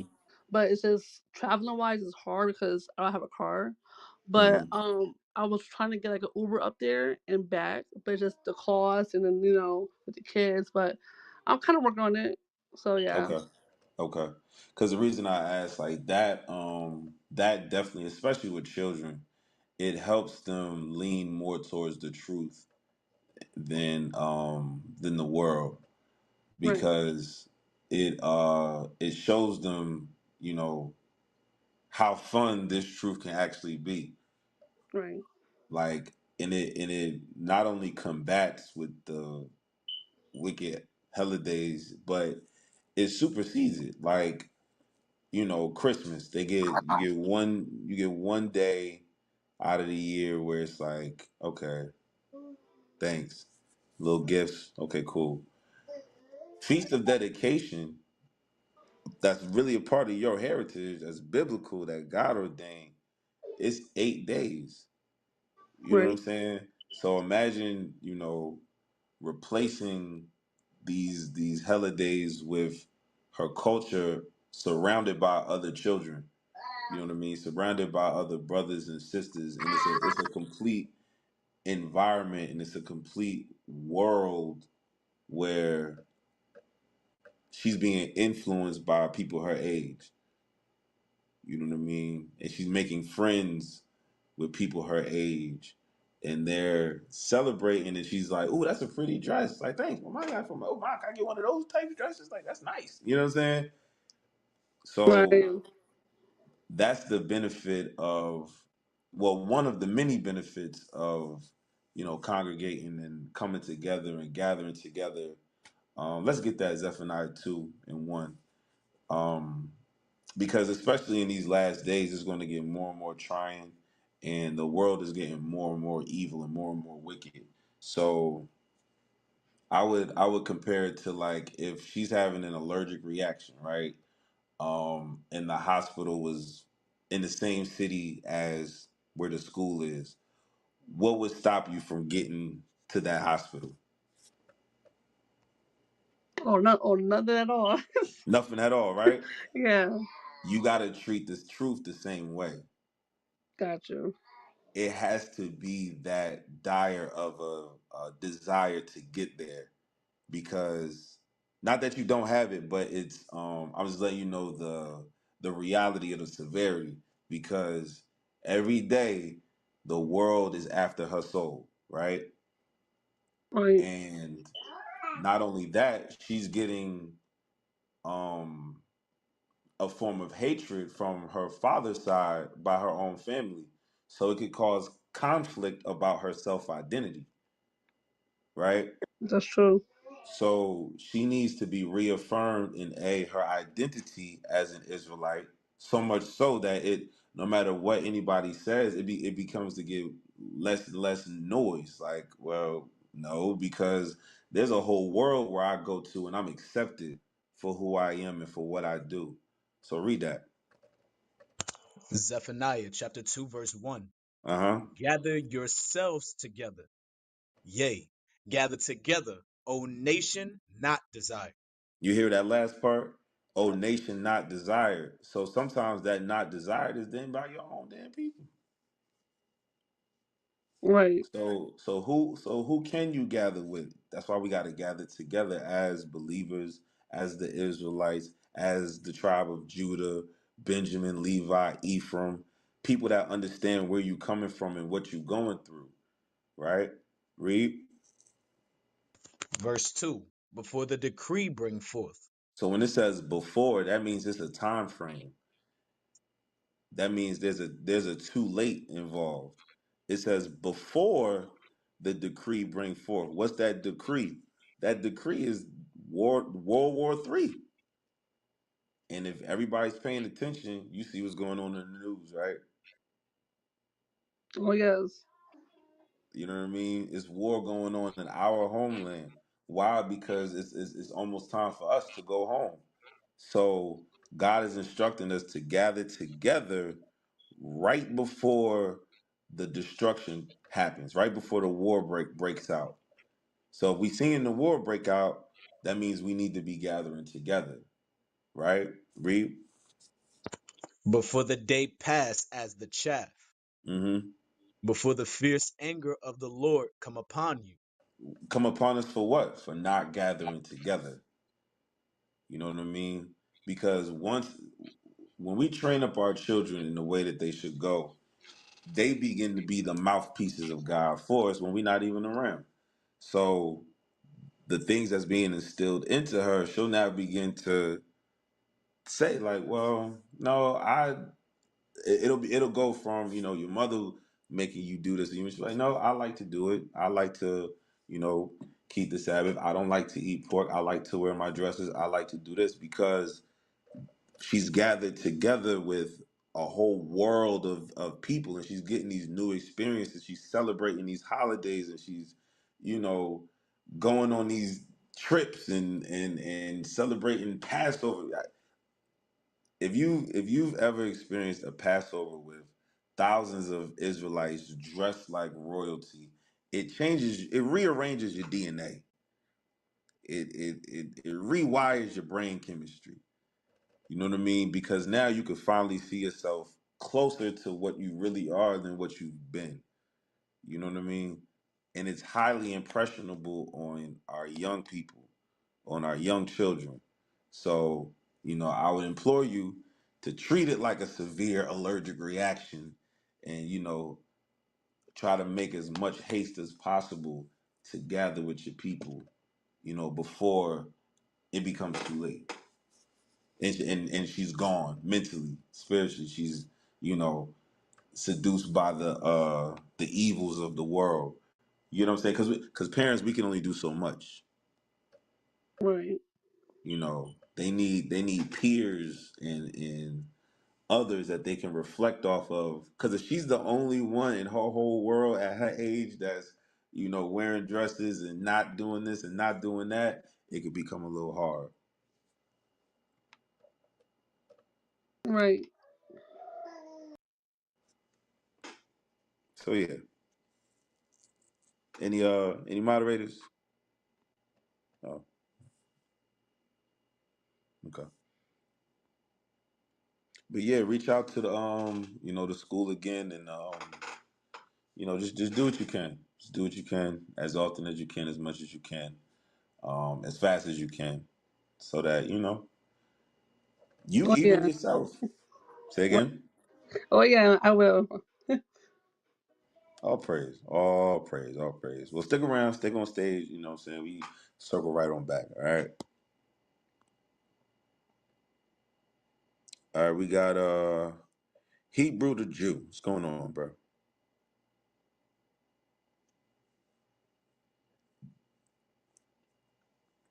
All right. Yehuda. Shalom, Most High, and Christ bless. Shalom, brother. What's going on with And just looking at the topic, you? Mm-hmm. and how could we be racist? We've been the one enslaved all our life, getting fed to crocodiles. I think they fear us more than anything, Oh yeah. and that they fear that we're going to do everything that they did to us, which will happen if we follow His laws and keep them commandments, which will happen. It's going to be fun. Mm-hmm. Mm-hmm. Yeah. In that day, not too crazy. Yeah, because I always seem it's so funny when you say certain things like my wife her father-in-law he dated Edomite, and make it so sad is I made him I pissed him off because he said he her name is Cookie. I was like, Edomite named Cookie. I said, you need to leave that Edomite. I gave him the scripture. He called me a racist. I was like I was like, you so oppressed, you defending your oppressor. And then he got quiet. You said it's your dad. This my father-in-law. This her dad. Oh, okay, okay, okay. It just killed me. It's systematic control. Like our people need to just wake up, but all of them not gonna wake up. So I just be looking like let the ignorant stay ignorant.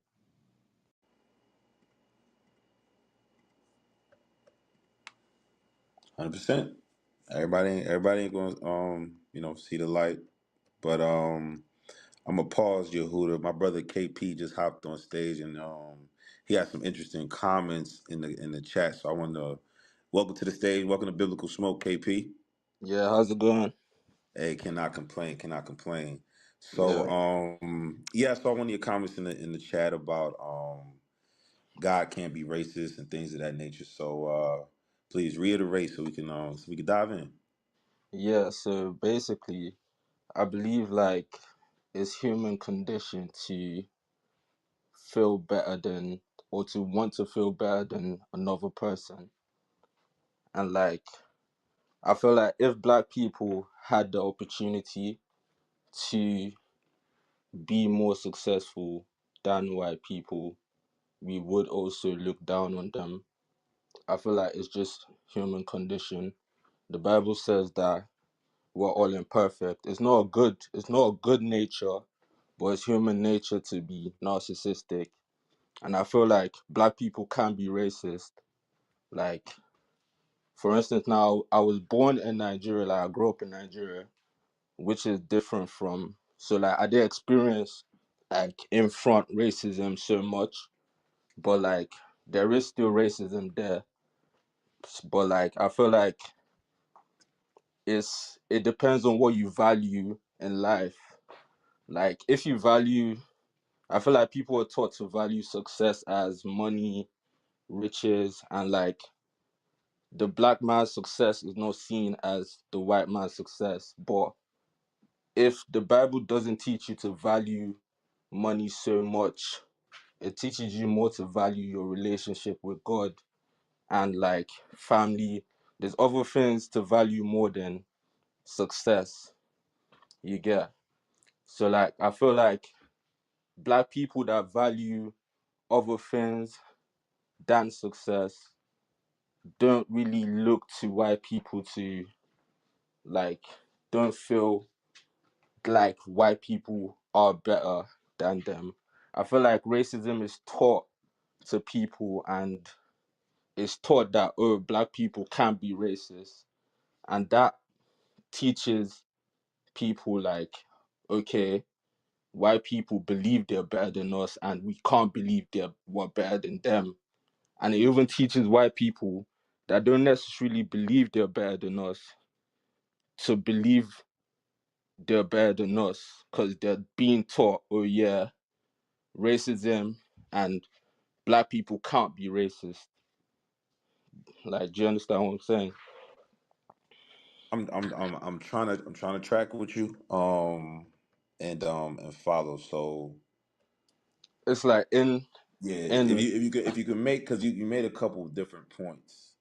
okay, So let's deal with one at a time. Let's deal with the one regarding God first, and then we could deal with how black people feel about white people, okay, because when every eh, the Bible is the most popular book on the earth. mm-hmm, Everybody has their hands on it. Everybody lays claim to it, and everybody has some type of identity staked within the scriptures. yeah, So now and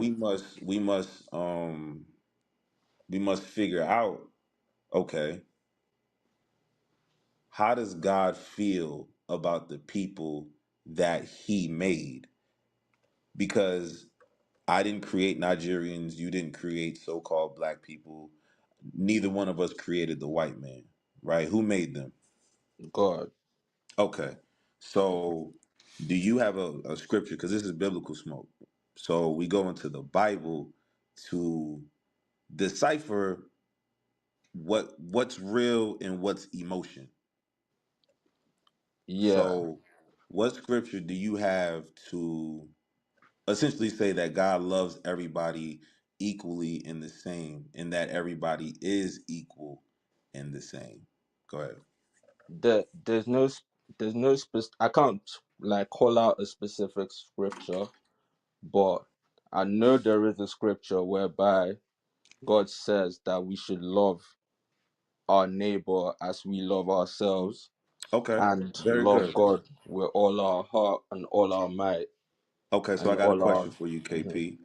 mhm. Um, in the context of what the Bible talks about as far as neighbor, who is your neighbor according to the Bible? Your neighbor is your bro, like anyone, your human being. Your neighbor is a human being.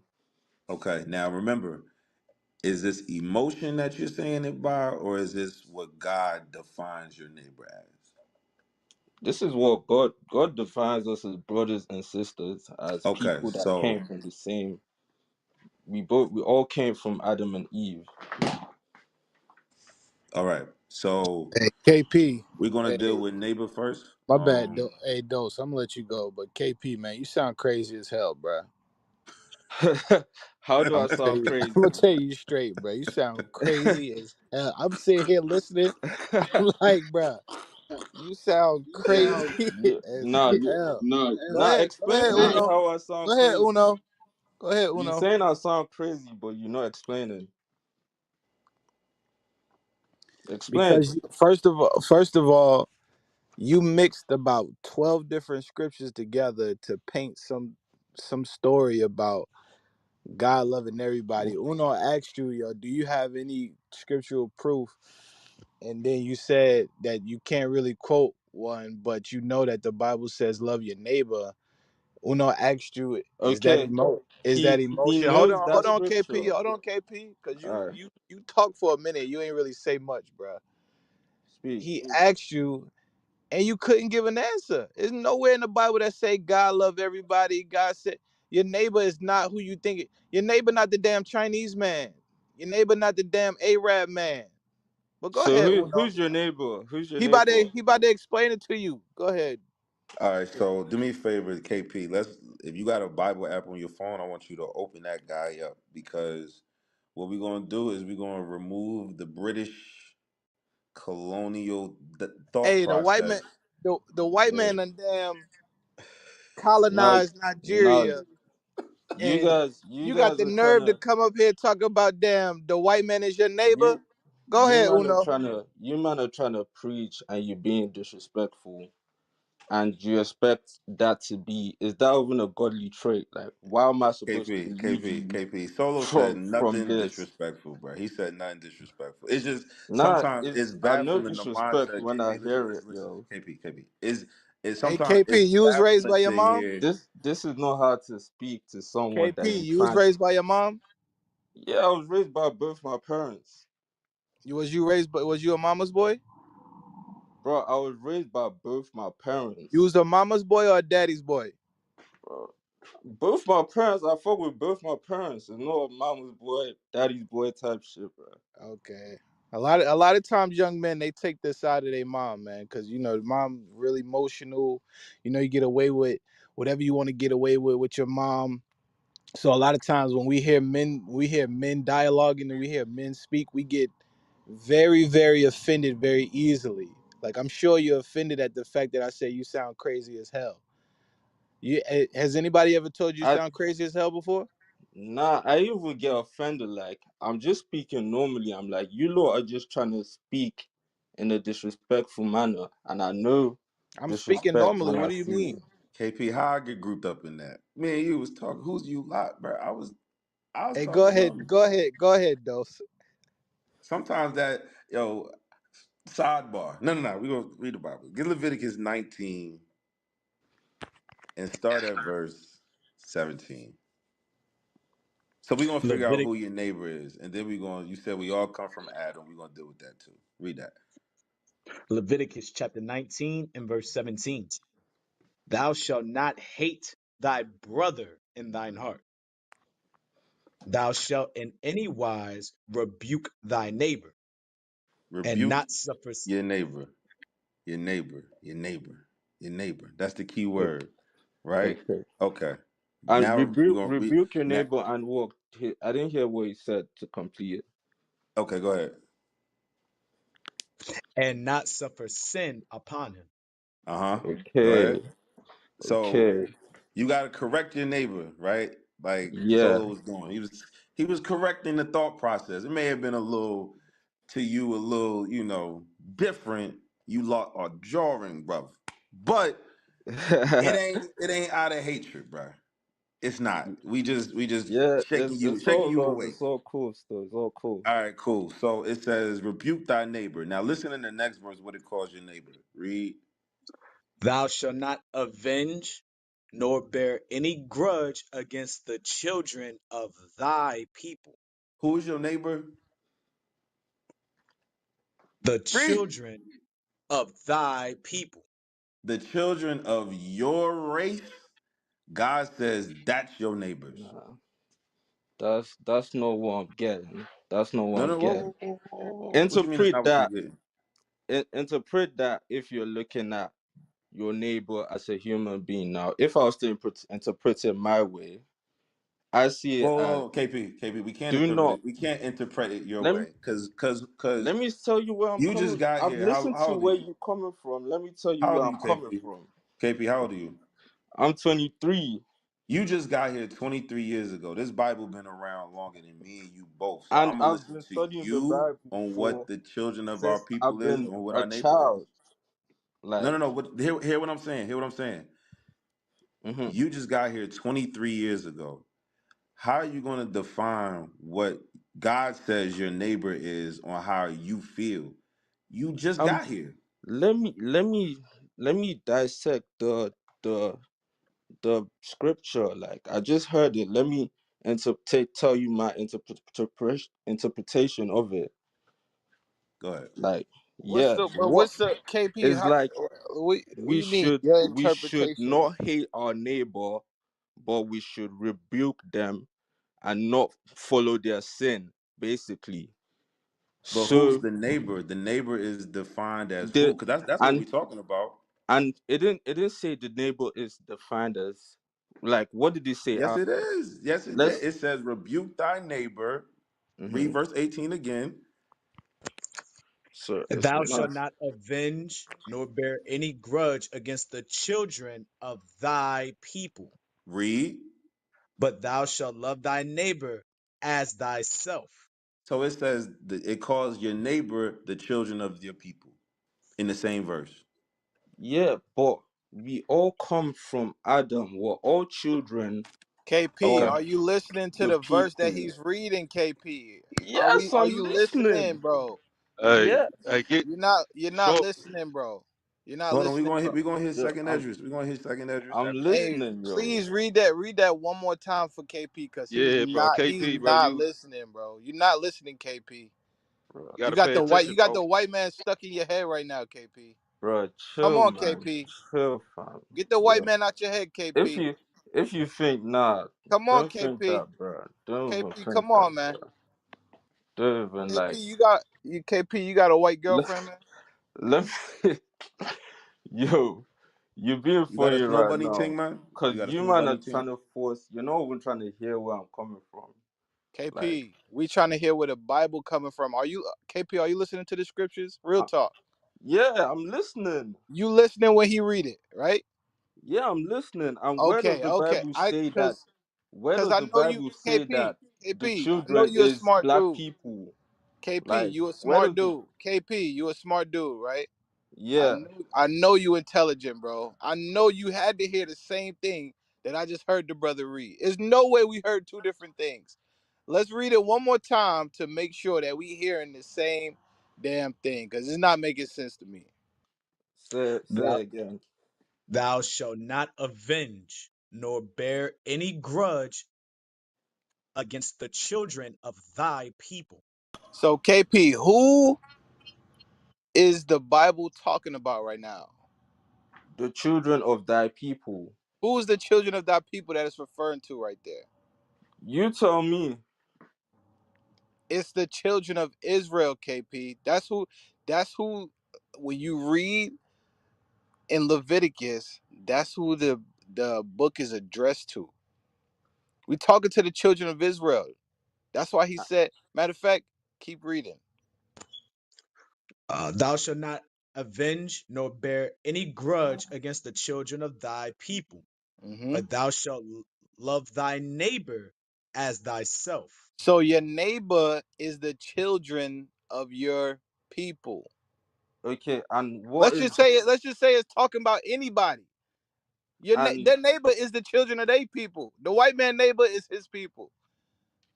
okay, what is the context of the Oh my God, what is the KP. context of the KP, man. scripture? Yo, KP, man. Because there has to be context. Is it Yo, that KP. Is it a God is white man in the talking room next to directly you? to us?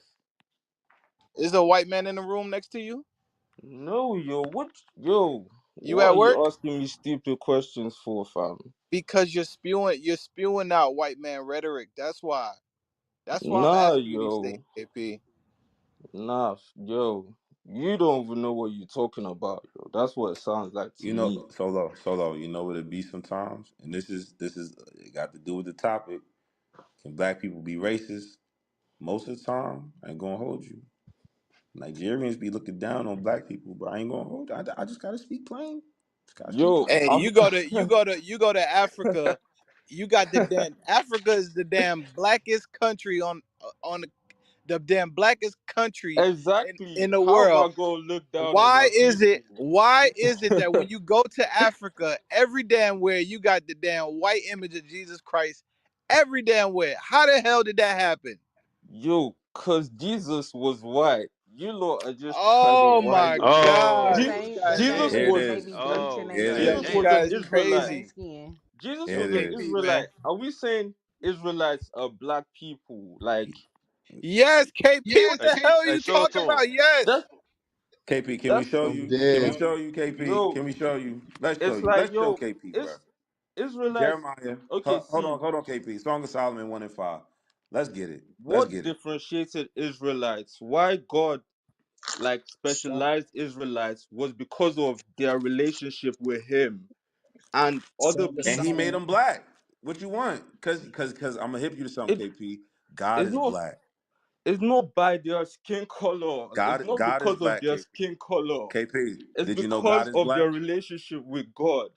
Okay, Like simple. I don't If the disagree with others you. were But hold on, worshiping God KP, well, then listen. he I would have don't rated them as KP, well. listen, brother, listen, my brother. I don't disagree with you that it's the relationship, but he happens to have a relationship with a black people. What do you want Okay, from us? so are you saying a white man can't have a good relationship with God? Yes. Wow. Can I prove That's it? Can I prove it? what? Can I prove it? Like there's nothing you can tell me that's gonna prove that. So you don't Yo. believe in the Bible then? Okay, so if Okay, you don't okay. believe in the Sure, Bible, okay, then Don't. why do prove you it, think prove it, Jesus prove Christ it. is a Okay, white man? prove it. No. Prove it. First, you prove to me that Jesus Christ is a white man first. You do that. No, I will say like he's an Israelite. Prove He's exactly. he's an So prove to me Israelite. that he's a white man, because you're saying That's that the white man is the I'm saying Israelites. God doesn't really care about skin color But and okay, but we having do a you get discussion, so he let's have the doesn't talk discussion. about that in the paragraphs. He's not talking about black, this person is this Song of color, Solomon 1 and these 5. people went down to this. Nah. It's Song of literally Solomon, their relationship with God. He chapter said we should one. love thy KP, neighbor listen to the and not Bible. follow their sin. We should not. He said the Hey, other paragraph. KP, mute your mic. Mute your mic while the scriptures come out. We'll let you speak in a second. Go ahead. Song of Solomon, chapter 1, verse 5. Solomon is Christ's great grandfather. Read. I am black, but comely. So Oh, King Solomon say not only is he black, but he handsome. This is Christ's great grandfather. Read on. I am black, but comely. Uh-huh. O ye daughters of Jerusalem, as the tents of Kedar. Kedar means dark skinned. He said he black. Job And 30:30. And then we're gonna get Christ himself. Because KP, what Sola was telling you that you got the white man in your mind, you do. You don't realize it. You nah, haven't realized it. But this is like an intervention for you. When you hit the nah. Clubhouse app today and you got invited upon the stage, you didn't know that you was going to be in your own intervention. But here you are. You got to realize that God favors the Israelites, and the Israelites are a black people. He favored Hispanic and them Native not American too. because of Can't leave them their out. he favored Read that. them not because of their skin color. Job, chapter That Okay, is the 30. point but I'm trying to but make. listen. You hear what you're doing though. You are being racist to your own people because I'm you not. just can't. You can't I'm not. deem. You The can't thing is, fathom that we're Christ is if black and the why would people of God are black. why would why would why would God make a people that can't follow him? Why would Because he God make can. people Hey, you know that the answer's gonna shock you, KP. The answer's gonna shock you. Are you ready for the answer? see, there's nothing you're teaching It's me here. I'm gonna tell you the At answer. the end It's of to this, this serve is His no chosen people. intervention. Like, do you It's get to, me? and I can show you everything out the Bible. Read that, Job 30:30. Job chapter 30, verse 30. Uh My huh. skin is black upon me. What did the prophet Job say? My skin is black upon me. Let's go to Revelation chapter 1 and let's read verse 14. Let's see what Jesus the Christ himself looked like. Because KP said, with all boldness, he is a white man. Like we like we lost. Okay. Yo, Revelation chapter 1, verse 14. Start at verse 1 so we can know who we talking about. Verse 1.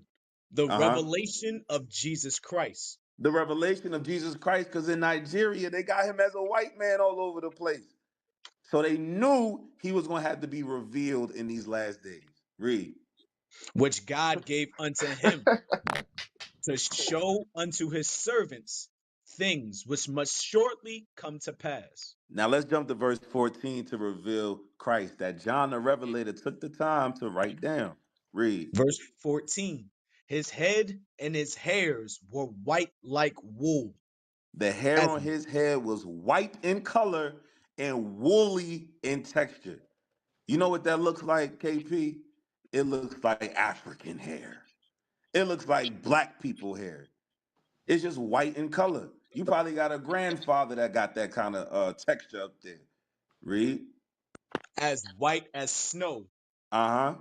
and his eyes were as a flame of fire, They were red because he drank wine in moderation. Read. and his feet And his like feet. He can see his feet. Read. unto fine brass. KP, what color is brass, bro? bro, like It's a simple question. we I don't want to hear like a paragraph. What color is brass? we know what color brass is. But Like, I brass need to is the know that you color of the tracking furnace. along. What color is brass?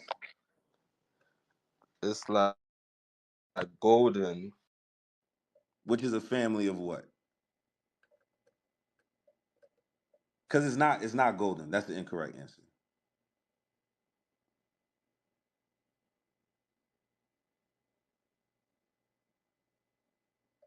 You there, KP? You can Google it. We all on smartphones.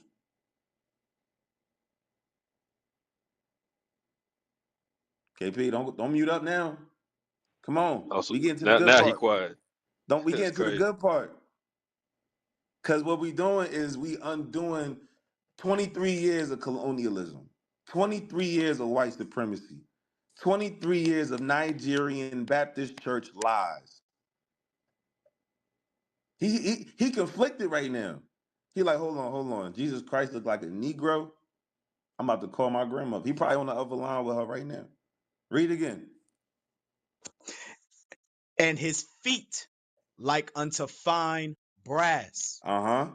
as if they burned in a furnace. KP, you take that brown and you burn it in a furnace.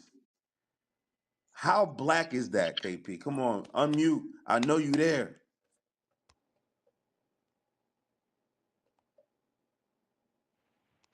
Yeah, that's all right. Just keep teaching. He'll be all right.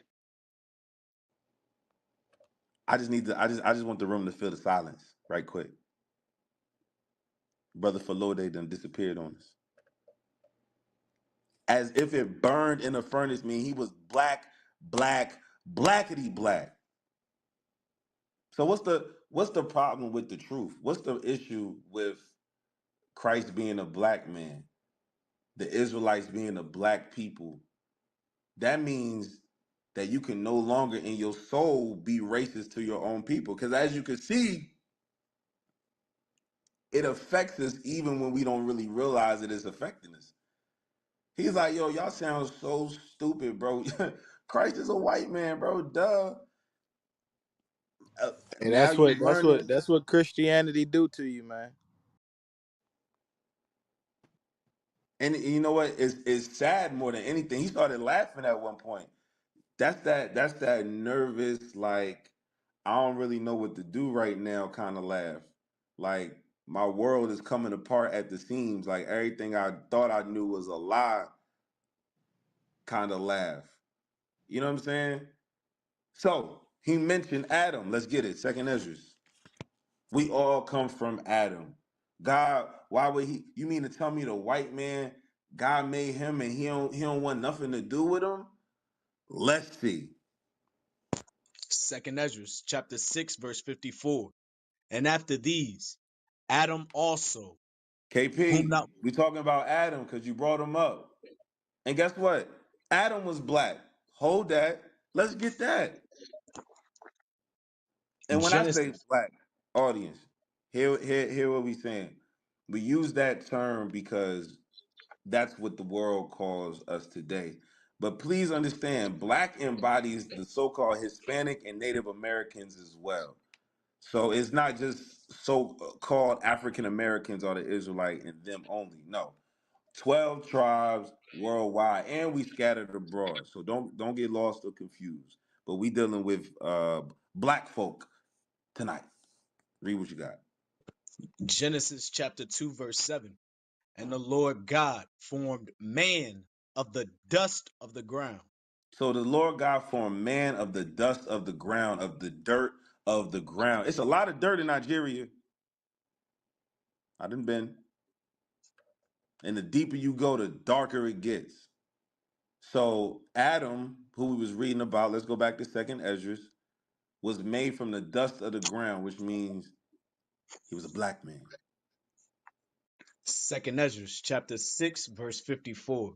Uh-huh. And after these, Adam also, whom thou madest Lord of all thy creatures. Look at that. A black man was Lord of all God's creatures. Wow, read. Of him come we all. And the people also whom thou hast chosen. So there's a people that God chose who are also black people. Read. All this have I spoken before thee, O Lord, because thou madest the world for our sakes. So wait, God didn't make the world for everybody. He made the world for the people that he chose, called the Israelites, who are a melanated dark people, black people. That's what God said. I ain't write it. KP, I know you there. Read. As for the other people, Here we go. Buckle up. As for the other races, as for the other nationalities, what? which also come of Adam, Because that's what he mentioned. They come from Adam, the other people, what? thou hast said that they are nothing. What did God say? They are nothing. That's what God said. The other races of people mean absolutely nothing to him. But then it get disrespectful. Read. But be like unto spittle, But be like unto spit. Like that pastor did on that dude face. I keep bringing it up, but I can't even watch it. But that's what the other nations is like in the sight of God. They like spit, drool. Read. and has likened the abundance of them unto a drop that falleth from a vessel. It's like when you get a cold glass of water and then some spill, but you don't care because you got the what you really want, the ice cold, refreshing glass of water. So you're not really concerned with the little droplets. That's how God feels about the other races, KP. So no, the white man, the Chinese man, the Arab man, the Palestinian man, who everybody all emotional about right now, God said, I don't care. They don't mean nothing to me. That's what he says. So if that sounds in and of itself kind of racist. Correct me if I'm wrong, moderators. Correct me if I'm wrong, but that sounds like racism. Okay, okay, all right. Had to make sure I wasn't tripping. All right, let's reset the room. This is Biblical Smoke. Hashtag Biblical Smoke. Share the topic. Share the room. If you in the comments and you want to come on stage and you say you got smoke, but you don't accept the invite, I guess you really don't got smoke. You kind of got like you got gas or something, but it's not smoke. Email us at biblicalsmoke@gmail.com to learn more. We got a beginner's booklet that we can send you so you can learn more about history and how God loves the Israelites and nobody else. All right. So next up, we got Vaughn, my sister Vaughn. Shalom. Oh, sorry, Christ bless. Hey, So, Shalom, sis. What you got? What you got? okay, so I guess I'll answer the topic first. Can black people be racist? Well, I am. So, I mean, I don't have I don't have the power to, no power to be to perform the racism, but definitely am racist. All praise to the Most High. I have a uh, to the question was, have we experienced some sort of racism? And I did. I have all my life. I actually experienced racism. I came from the Great Northwest, Vancouver, Washington. Mm. Growing up there in the '80s, early '80s, going to school, I I was like the only black kid in school, and in the school in the class sometimes. Uh, so it was a lot of racism. They definitely let me know that I was different. They definitely know that my people wasn't they people. So, anyways, I was out in Portland, Oregon, back in the mid to late 90s, and I was young. I was almost 20 years old, barely 20. I don't think I think I was 18, and my mom, I was riding with my mom. She had was doing some shopping, and we went downtown to this store called Nordstrom. It was Nordstrom's, but it sat in the middle of the downtown area and just like in the building, and we couldn't find a parking spot. So she was like, "Well,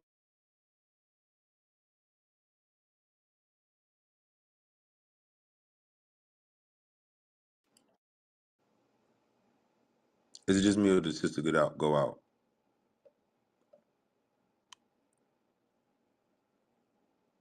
Vaughn, if you talking, we can't hear you. Your mic is muted.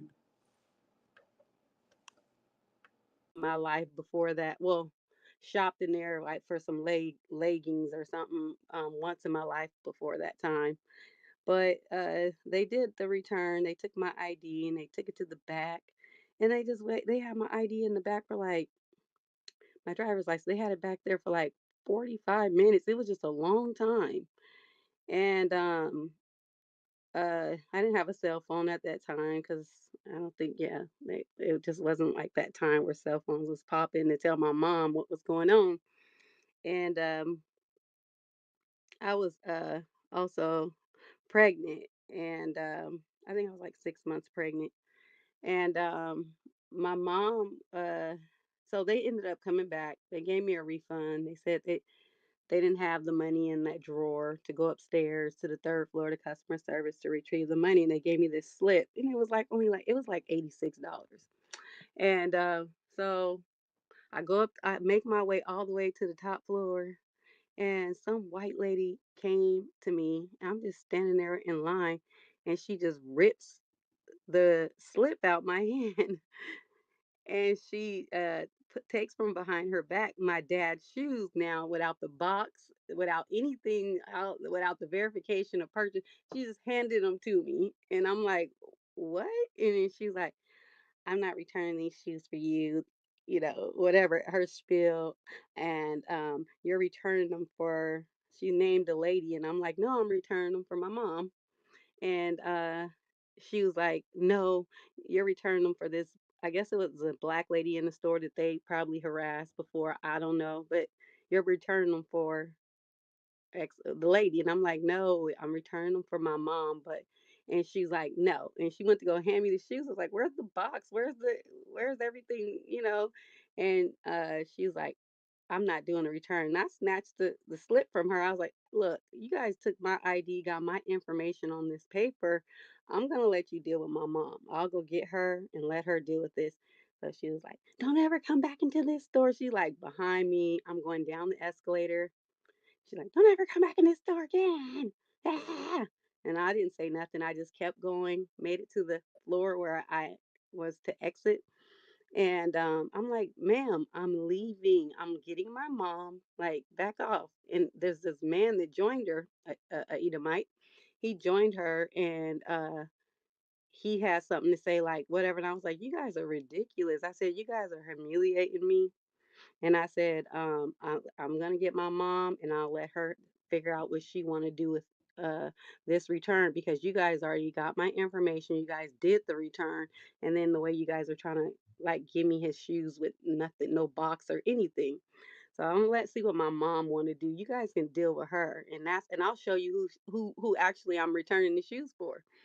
So I go outside. I'm going to go walk outside. I have this dress on, like a little pair of platform type shoes, and like a little leather jacket. And you have to kind of walk up these stairs to get to the street to get outside. So I'm walking up these like marble stairs, and I hear the man say, "Get her." And I turned around, and he just grabbed me by my coat, like both sides of my coat where the opening is at the top, and he just grabbed me and slung me to the ground. And mind Hell you, no. Hell yeah, I was no. like 6 months pregnant. So he slung me to the ground, and no, he slung me around. I didn't fall to the ground yet, but then when he slung me around, he grabbed one of my arms, and he just took his hands in between my fingers, and he bent my arm all the way like backwards but up in the air, and I'm like bent forward, and he's walking me like super fast, like pushing me forward to where I tripped over myself, and I like bust my lip on the clothing rack, and I'm under this clothing rack, and he just put his knee into my back, and I'm like, my baby, I'm pregnant, my baby, oh my gosh, and I'm crying, and I'm trying to protect my baby, and uh there's this Edomite lady running up like, get off of her, oh my god, yeah, and he ended up taking my hand, like bending them all back behind my back, had his knee on my neck, his on my back, and then I'm like crying. I see this black man running, this little hefty chunky black man running, and he comes, and I'm thinking he's gonna help me. He just lands his knee like into my back, like slams his knee into my back and pushing my head. I'm not really fighting, but I'm like trying to protect my stomach, like my baby, my baby. And they're like, give me your hand. They put handcuffs on me. Um, and he's pulling me by the handcuffs. I never been in handcuffs before at this time. So he's pulling me like by the handcuffs, and he's like jacking them up in the air and still have me like push forward, and he's pulling me like by the handcuffs to where it's like cutting my little wrist, and I was super skinny and bony and stuff, so I didn't even like, I weighed like 115 pounds, and he's pulling me up the stairs and pulling me outside, and I'm glad that he's pulling me out the door because I'm hoping my mom is like circling around. So I'm crying, I'm hurting, and there's two horses. There's two policemen on horses, and they come up, and one of them was kind of rude. The other one kind of was like kind of nice. He's Edomite, and he's like, "Hold on, just stand right here. What's going on? What's going on?" And my Hold on, hand Sis slipped Vaughn, out. Sis Vaughn, Sis Vaughn. Yes, You said you was pregnant at the time, right? yes, I was W- 6 months. Did, what did the what did the child's father do when he heard this? Oh, he was ready to kill somebody. Like, yeah, yeah, All right, long as somebody was outraged due to the yeah. It situation, was. because He was like, yo, crazy. because my wife pregnant right now, and just the thought, the mere inkling of a Mhm. thought that if somebody like I went through a dark place, like I just went through the dark places now. I did really Yeah. bad because I'm My like, dad. Yeah, my ain't dad was even no man, crazy. that's crazy. And then the brother came and like reiterated the damage on you, like that's Yeah, and it really caused me like a lot of medical problems. Like it sent me into early labor and everything. So when the he pulled me to the horse, and I'm trying to calm down because I'm crying, I'm crying. Then I see my mom. I'm screaming for my mom, and when I started screaming for my mom, like, trying to scream my lungs out, mom. And and I'm telling the officer on the horse, like, if you just let me calm down so I can tell you exactly what happened. I didn't do anything wrong, so please, please, please, I need you to be fragile with me because they just kind of messed me up and my mouth got blood and stripping. It's all messed up. So my mom jumps out of the car and she's like, what is going on? She's like, why is her mouth? And they're pushing my mom like, get back, get back, get back. These are like, they're not even police officers. They're just security guards, I guess, or people that work at Nordstrom's. So my mom was like, wait, okay, but what's going on? What's going on? What did she do? Like, what did y'all? And they're like, get back. So while I'm sitting there, I'm trying to calm down and talk to the officer on the horse because he was like, okay, calm down and just let me and tell me what happened. I was like, I just need to breathe. And he was like, let me stand by him. Well, another officer just pulled up to the sidewalk, pulled up sideways, jumped out the car, a man and a woman, and they're just like walking in full speed coming at me. And then I'm thinking, oh my God. So the other officer on the horse is telling them like, whoa, whoa, whoa. But they took my arm. I mean, they stuck their nails into my skin, like to the white meat, like into my arms. Like they just Did you big. sue? Says, did you I sue? did. There's Listen, a yes. lot of detail. Did you sue? Yes. Okay, I'm gonna Did you hurry up. win? Yes, I look. Yes, I did. So, no, Nah, like nah, nah, no. I'm sorry. I'm Okay. sorry. I'm sorry. I'm sorry. I'm Yeah, sorry. what's going on here? I've had enough. Yeah, I've had I can't take it. Can't take it.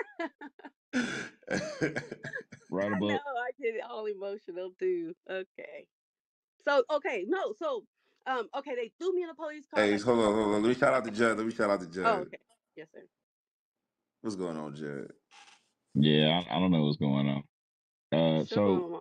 uh, so at the end of this whole thing, is the baby okay? Yeah, the baby okay. Okay, all praise. Yeah. The baby's okay. So okay, real quick. I'm gonna go ahead and shorten it. I don't think you understand what real quick means. Okay, yes, sir.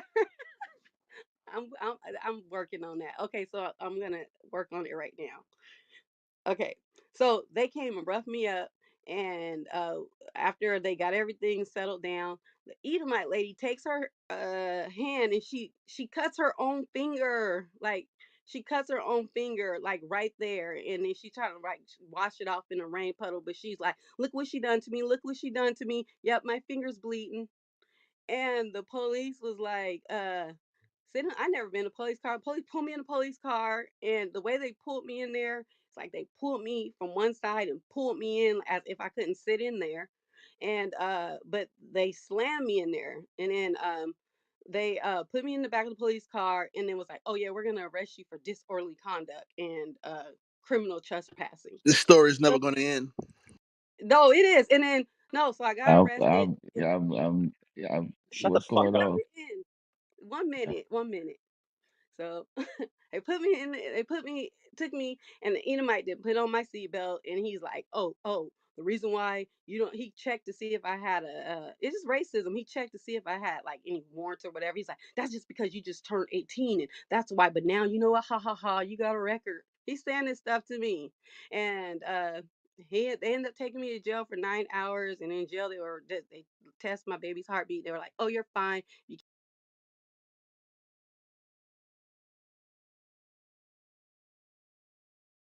What happened?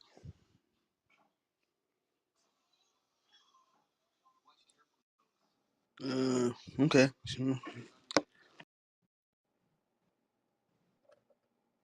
Sis? Hey, Hey, Shalom, King. Shalom. She, where she stopped talking? No, I think she got off stage. Sis Vaughn, you there? Yeah, yeah, I don't know. All right, raise your hand, sis.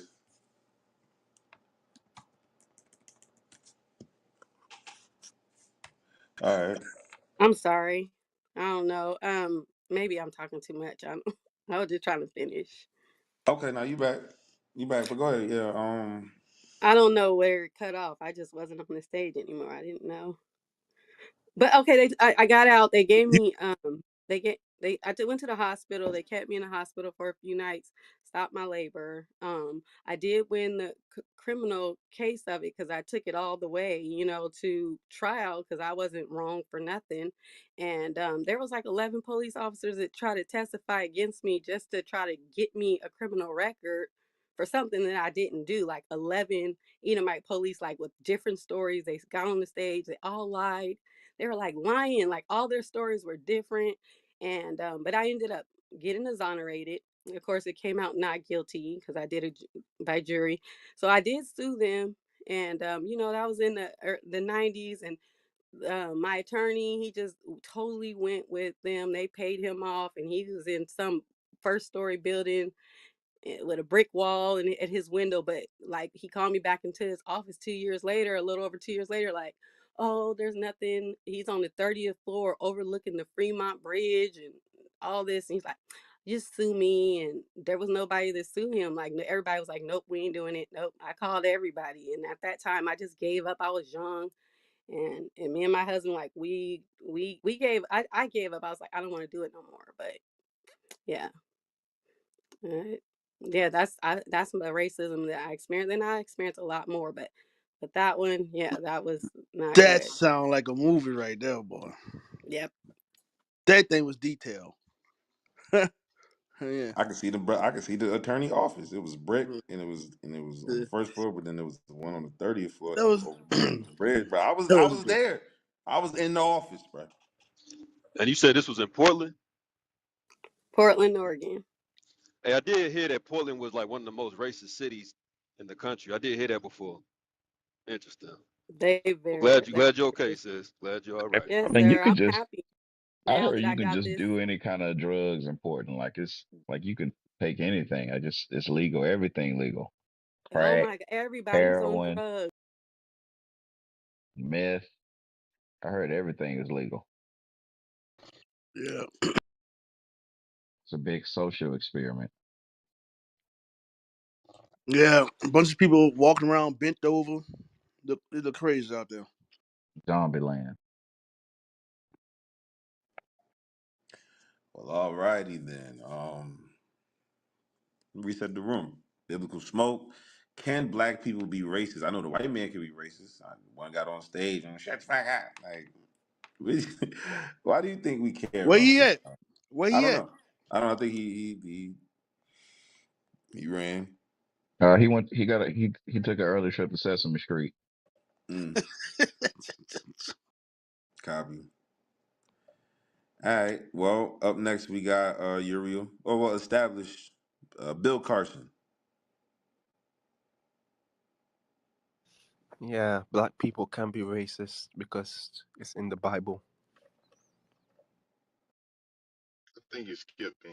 You gonna get some content. Did you go already? Bill? Nah, We gonna Okay. skip Israel all the time.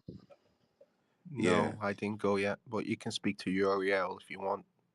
No, that's all good, Bill. Since we already got you, and Uriel knows, the program already, oh, I right, jumped. Uriel? Yeah, I jumped on because you wanted to share a racist story, but then that sister took the life out of me, so Let let it's let all let, good. let Uriel speak. I'll speak after him. Nah, you good. You got it. So, you were saying black people can be racist because it's in the Bible. Explain. Yes, because God says when the animal is sick, don't give it to your own people, give it to the heathens. Don't give your Love that one. sons and daughters to the other nations. Segregate yourself from them. Those are all racist statements, but it's justified, you know? Okay, that So was it's gonna be my racist next question. to give people food. Beg your pardon? It's racist to give people food. When the animal is sick, where you know it's not good. Did it make the people sick? I don't know, but that's racism to me. How? Because you're not treating them equal. Because if that was the case, you're giving your people good stuff and you're giving the heathens bad stuff, you know? So we're talking about right now. Yeah, I know, but what I'm trying to say is that I I mean, know, like that's what we're right now. talking about. We're talking about now. Yeah, I know right now. I wasn't alive during the days of Moses. Talking about right now, Yeah, I today. know. What's it? I know. November? What's today's date? The 20 something, 22nd. 22nd, 2023. That's what we're talking about right now. I understand, but I was just trying to, But we're not make talking it. about back then, Bill. Talking about now, Bill. I know. So help us out. Well, right now, I would say a lot of blacks are not racist because, they got Stockholm syndrome, obviously. They love the heathens more than they love themselves. And Uh, are the heathens good people? no, because they don't have God's laws. They're wild beasts. Okay. What's your nationality? I'm living in England at the moment, but originally I'm from Gambia. Okay. So you don't know your nationality? She's Gambian. I'm living in England at the moment for a better life because my original country is bad. You can't find work. Originally, I'm from Gambia, but I'm living in England now. So you're Gambian. Yes, west coast of Africa. Okay. That's all Is you it had to say. Gambian or you West Coastian? I'm from Gambia is at the west coast of Africa, sir. So what's your nationality? That's the question. I'm an Israelite. Okay, all praises. All right. Why you ain't say that at first? Um, just a You're bit not confused. ashamed. No, just just a little bit confused. That's all. Sorry. What you confused about? Maybe we can help you out. I just was confused about the question, but I corrected it. Sorry. You was confused about what's your nationality?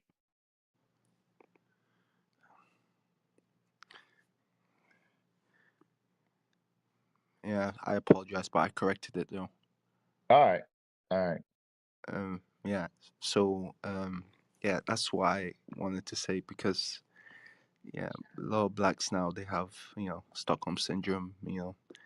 They're in white. Most of them are in white heaven, so they think racism doesn't exist, but it really does because there's laws and policies smartly designed to keep us down while the enemy stays up and makes a profit out of us. So yeah.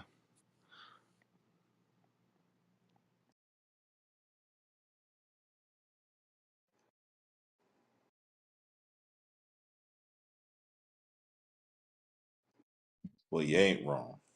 You gonna say something, Judd? Nah, I'm really just messing with you.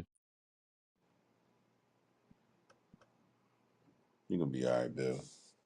Yeah, that's all I had to say. If I confuse you guys, I apologize. That's all I had to say. That's all Stop good. apologizing. You ain't did nothing wrong. Okay. You be congregating. I will congregate. I've been asked this several times. Especially Hey, by Bill, Barnabas. You gotta stop sighing like that. Like the deep sigh be stressing me out, bro. Yeah, bro. I You sound like you sad. Like somebody stole your cookie or something. I am sad. I've got mental health problems. I'm not happy. Why you not happy? You're an Israelite. Yeah, but I've got mental health problems. Like, well, you're Mm, not so mental that you don't know to get on Clubhouse and that you're Israelite. Listen, you may There it not is believe again. me. There it is again, Bill. Come on, man. Try to go this conversation without doing it. Come on. You got it. What was you about to say? I'll congregate when I get my hands on money because right now I'm not working. I'm broke, and here in England it's really expensive to travel.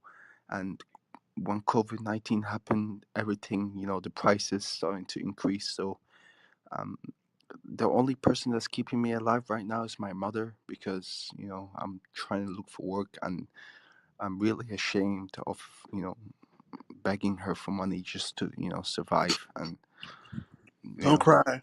Don't cry, bro. it's Well, hey just man, look, I'd say this, man. Hey, we all done been in bad situations. You know what I'm saying? The scripture says, as a man thinketh, so is he. So first, you got to stop, having that mindset. You're not begging your mom for money. You're in a bad situation.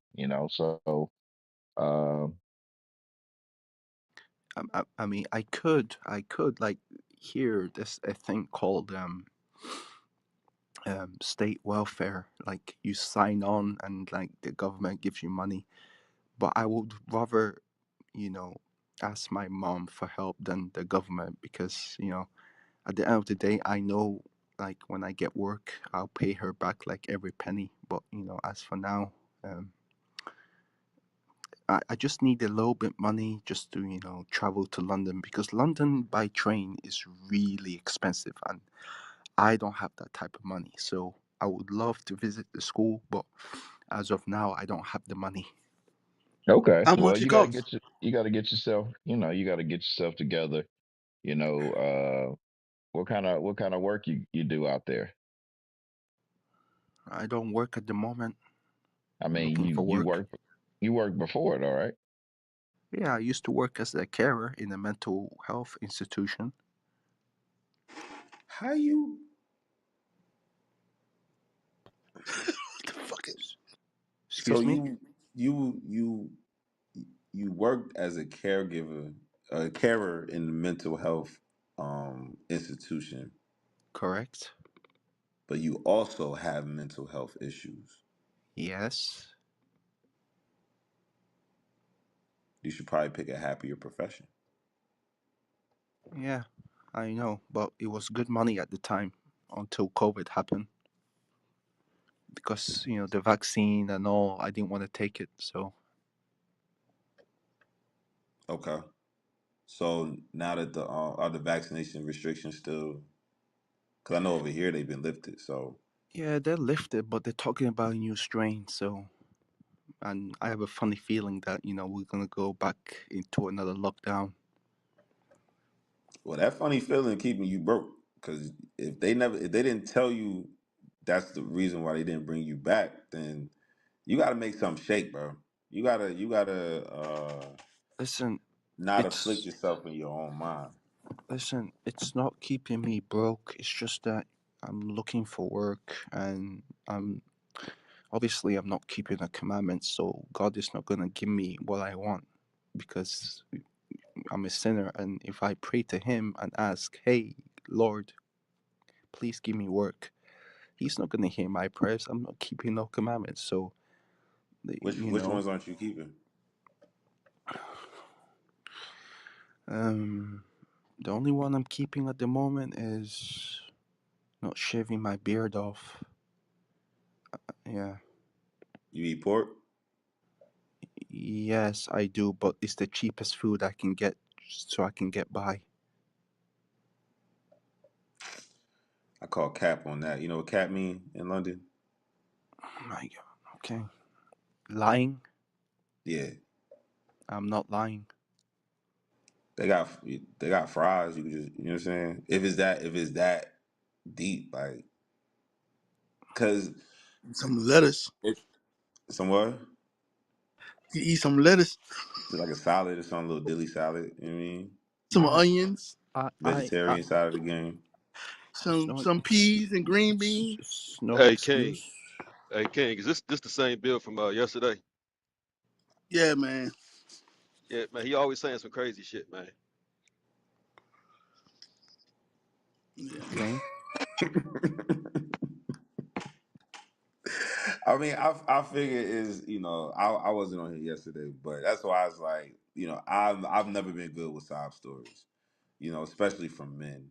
Like it's so if he's trolling, like Yeah, I'm yeah, man. entertained.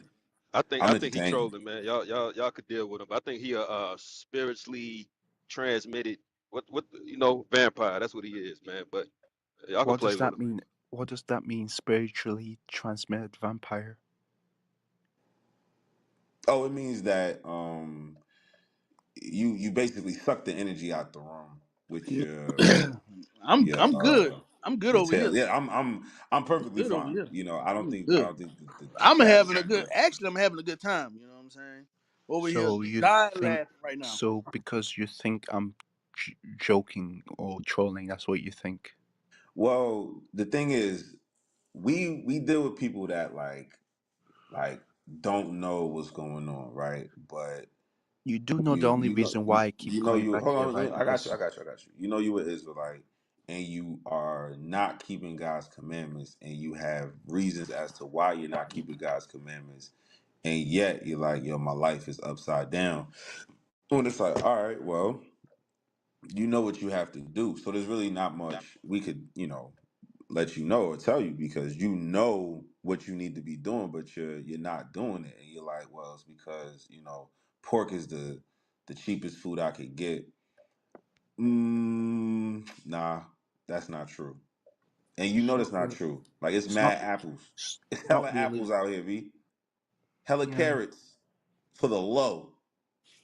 You know what I'm saying? Especially if you was, trying to, you got a reason why you not searching for a job. You got a reason why you not keeping God's commandments. Well, the mental health issues, they're gonna continue to kick your ass until you decide to change, until you decide to do something better for yourself. You know what I mean? So Yeah, I hear you. I hear you. Um, yeah. Um, as soon as I get my hands on good money, um, like I'll try to so how you make it. got a phone? How you on Clubhouse? Excuse Bro, me. he full of shit. I know Gabriel, but I'm having a good time. Are you I'm are you guys investigating. are you guys being serious? Wow. I'm dead serious. I'm dead serious. Cause like, having a phone these days is sort of a luxury. What kind of phone you got? It's an iPhone 7 Plus. You got good service on the It's 7 Plus. it's pretty. It's pretty old. No, I had this phone for like 4 years now. Nah, I believe. No, I believe you. I believe you. I definitely believe you. You should be using this time right now. What time is it in London right now? I'm I not could in Google. London. I'm in a different city in England. What time is it there? If you could catch a train to London, you near London. You know what I'm asking. Yeah. From So what my time is it city there? to London, it's like 2 hours. Okay, so what time is it in the city you in? 5:40 PM or AM? a.m. AM. Cool. It's the perfect day to be online looking for a job right now. Perfect time. You can be the first one calling. Hello, I need some work. You got your resume together? No, not really. Then you don't. Then hey man, listen, ain't nothing I can do for you. We gonna move on. You gonna be all right. Hey, oh no, real quick. Hey, before we move on, can we get that in Sirach too about woe to weekends? If you like, it's your show. Yeah, let me get that real. Uh, It's Sirach 2. I don't know. I'm driving. I'm shooting from the hip. so you just all right. What's up, King? Holla at me. What's up? Who you just reading it? You reading it? Who you reading it for? Just, For you just for the education of the room. yeah, for our friend Okay, of what's his name? for the room, right? Yeah. Yeah. All right. You said in Sirach chapter 2, the weekends. Yes, sir. Uh, Hey, don't Sirach. be asking nobody for no cash app in the chat. Not saying you is, but don't be DM And nobody sending your I cash think it's app, that. your I think They're it's PayPal. that verse trying to 10. mock me. They're trying to mock me. Oh, all right. Yes, sir. Well, Verse 10. you mocking God by not keeping His commandments and knowing that you're supposed to. So that's the least of I what's understand. actually happening. I understand. Oh, all right. Go ahead. Uh, Sirach chapter 2 and verse 10. Look at the generations of old and No, see. no, that's Verse not what I want. The feeble go Yeah, ahead. knees. it's started at 10, and it's gonna. I Verse think it's gonna come up. Gabriel. Okay. verse 10. Look at the generations of old and see. Did ever any trust in the Lord and was confounded? So this for Or, the room, man. It's not one prophet, not one man, not one woman that kept the commandments of the nation of Israel that called on God, and the Most High didn't hear him. It's not. It's not gonna happen. Come on. or did any abide in his fear and was forsaken? Hmm. It's Or not gonna happen. when It's a rhetorical question. or whom did he ever despise that called upon him? Uh huh. For the Lord is full of compassion and mercy, long suffering, and very Jump to verse pity. 12. Verse 12. Yeah. Woe be to the fearful hearts and Yeah. faint I'm scared. I'm scared of the vaccine. I don't want to get a job because I don't want to get vaccinated. You have a fearful heart. Read. and faint hands. Meaning you weak to apply. The Bible says not to eat pork, but you want to eat pork. Correct. I know And then as well. once you suffer the consequences for breaking God's laws, then you want to cry about it. But you know to do good, but you don't want to do it, and then you wonder why you're getting the effect that you get. That's Shit don't correct, make no sir. sense. That's correct. That's It don't correct. make I no agree. sense, bro. I Do you know agree, what the brother. word woe means? What does woe mean? Destruction, brother. It means death and destruction to that soul. Yes. That's what that Hey, means. hey, Bill, what's your plan? What's your plan moving forward? Because I don't. How long you been learning? How long you been learning, man? I've been watching you guys for 5 years, mainly AY. I love AY. He's the best. I've been You watching so some other classes too, and you guys preaching in the streets, engaging hmm others, which is also great. Um, okay. yeah, I just this is the thing. Like I used to, have a good job, money, but it all started to go downhill. I don't know why. Maybe it's God teaching me a lesson, because even like when I had a good job and money, I knew these commandments, but I still didn't keep them. Mm, That's the sad part. mm. Yeah. So yeah, it sound like a good old case of the judgment, but it don't have to be a long term thing if you don't make it, because the scripture we just read a little bit earlier said that the Lord is merciful, so He giving you space and time to repent.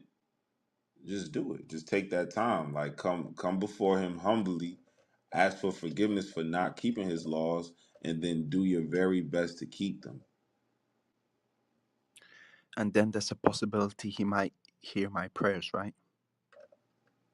Let's go back to Sirach too.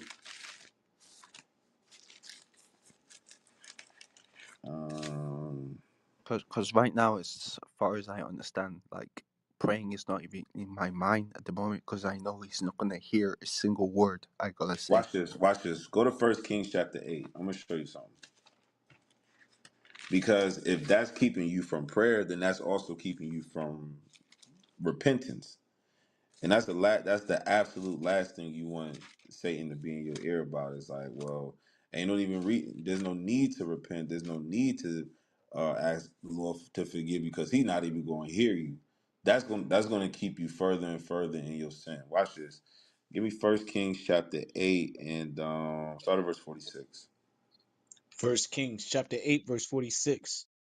If they sin against thee, for there is no man that sinneth not.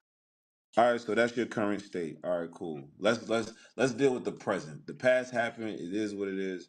You know you in the midst of sin. All right, cool. This is describing you right now in the present moment. Go ahead. And thou be angry with them, And God angry with you. How you know? Because your life tore up. Okay, read. and deliver them to the enemy, So so now that we in the land of our captivity. And the Lord is angry with us because we committed sin. So this is not a good situation as to where we're about to make prayer to our Father. No, we are in an adverse situation. But He's going to tell us how to get back right. Do you want to get back right, Bill? I do, yes, I All right, really cool. do. So here is the way. Get a pen and paper and jot this down. Read it again. If they sin against thee, for there is no man that sinneth not, and thou be angry with them, and deliver them to the enemy, so that they carry them away captives unto the land of the enemy, far or near. Mm-hmm.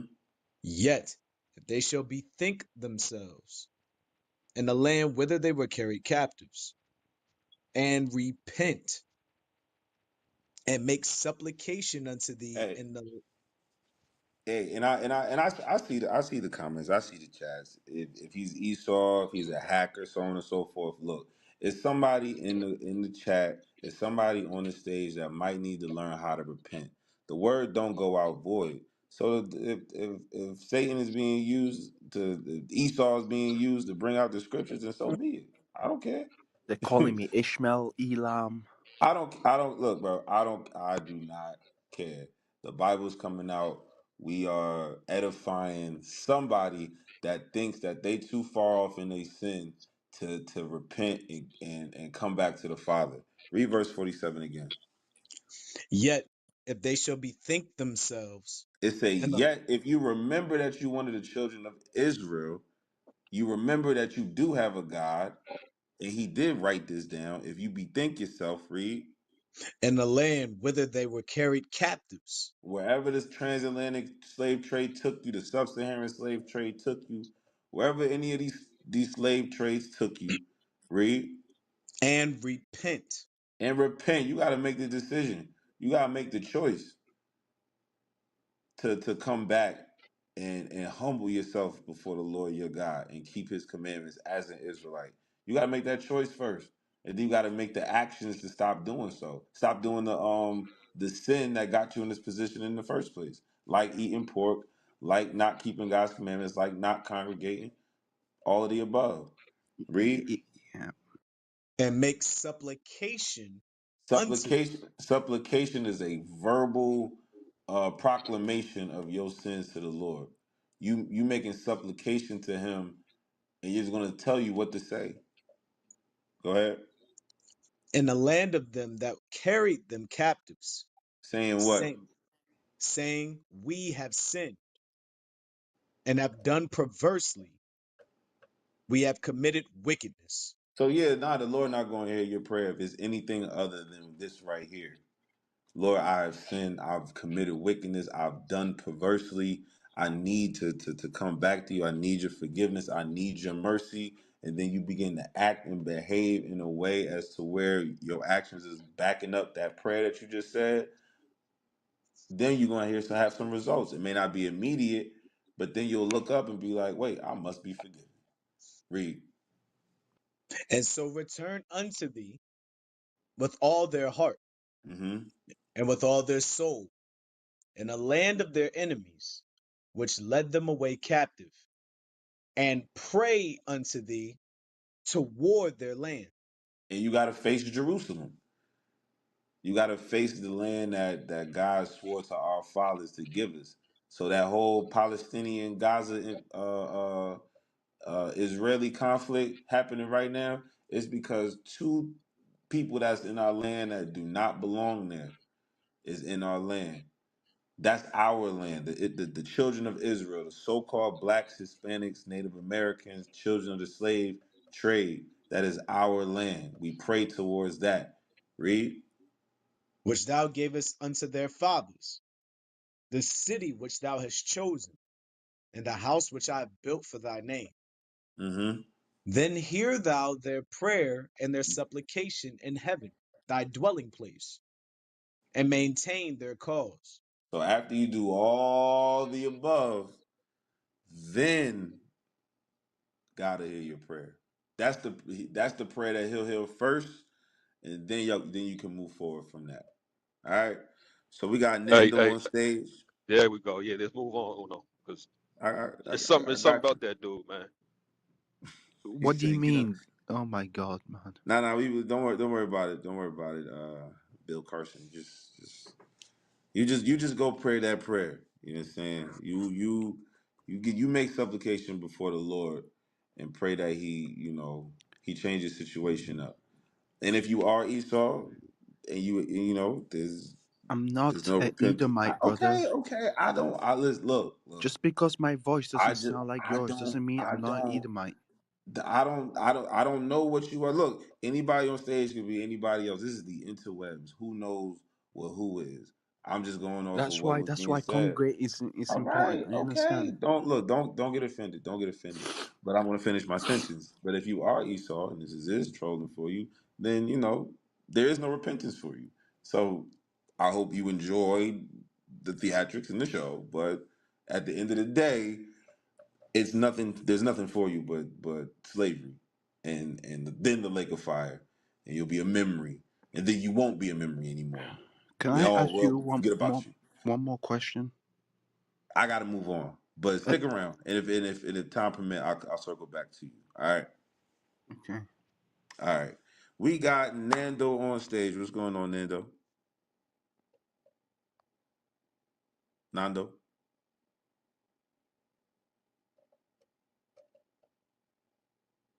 you there? I see you just unmuted your mic. If you're talking, we can't hear you. All right. Annette.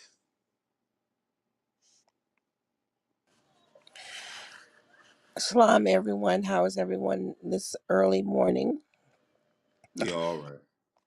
And good. To answer to the questions, and can blacks be racist? Black people be racist? I believe so, that blacks can be racist. Earlier yesterday on my job, I am a motor coach operator, and I was loading the coach, and a Caucasian came to me and said, someone on this coach stole my headsets. I said, sir, give me one moment and I will address that. So after that moment, I went on and I asked, has anyone seen him? He was like, well, this coach can't move until I get his headset. And I says, well, the coach will move, and I will ask, has anyone seen your headset? So the coach was predominantly black. I had 4 Caucasians on the coach at the time. So he remembered that he did go to the laboratory inside of the terminal, and that's where he found his headset at.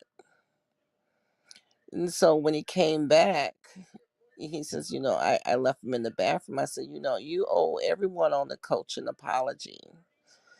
You just automatically assume that someone took your headset. Uh, he still didn't apologize. And I thought that was, unfair. And I let him know that you just can't accuse people of things. And when you do find things, the right thing to do is to apologize. So I do believe we as blacks can be racist. And I'll end there. I feel you. I hear you. The niggas be stealing though. Black folks be stealing sometimes. I'm sorry. They do. They do. They do. Now should he have apologized? I do. I do agree. I do agree. But hey, we be taking stuff that don't belong to us sometimes. But yeah, All right.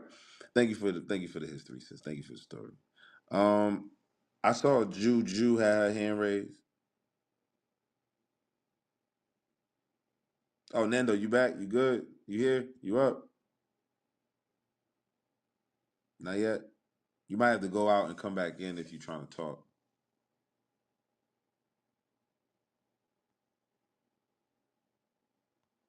Yeah, I want to answer the question in the room, bro. For real, bro. That's why we brought you on stage. All right, Hello? bet. Hello? Hello? Oh, my Okay, bad. Nando, I'll you wait. back? I'll wait. All right, Agape, hold on Yeah, real I'm back. quick. Let me get to. All right, what's going on, Nando? Yeah, I was listening to the conversation. Just wanted to come and say shalom, brothers and sisters. Just wanted to give my 2 cents on the conversation. Can black people be racist? I don't think we can be racist unless we're in control of education or housing or something that provides an opportunity for people. I do, however, believe that we can be bigoted. I've experienced bigotry within my own family from other so-called blacks and Native Americans. I'm Judah and Gad, and I've had Gadites be bigoted against my mother, against myself. They've passed away within the past couple of years. My grandmother, who was one of them, she passed away in February 2022. My uncle wasn't necessarily bigoted, but he was favored because he married a woman who was half white.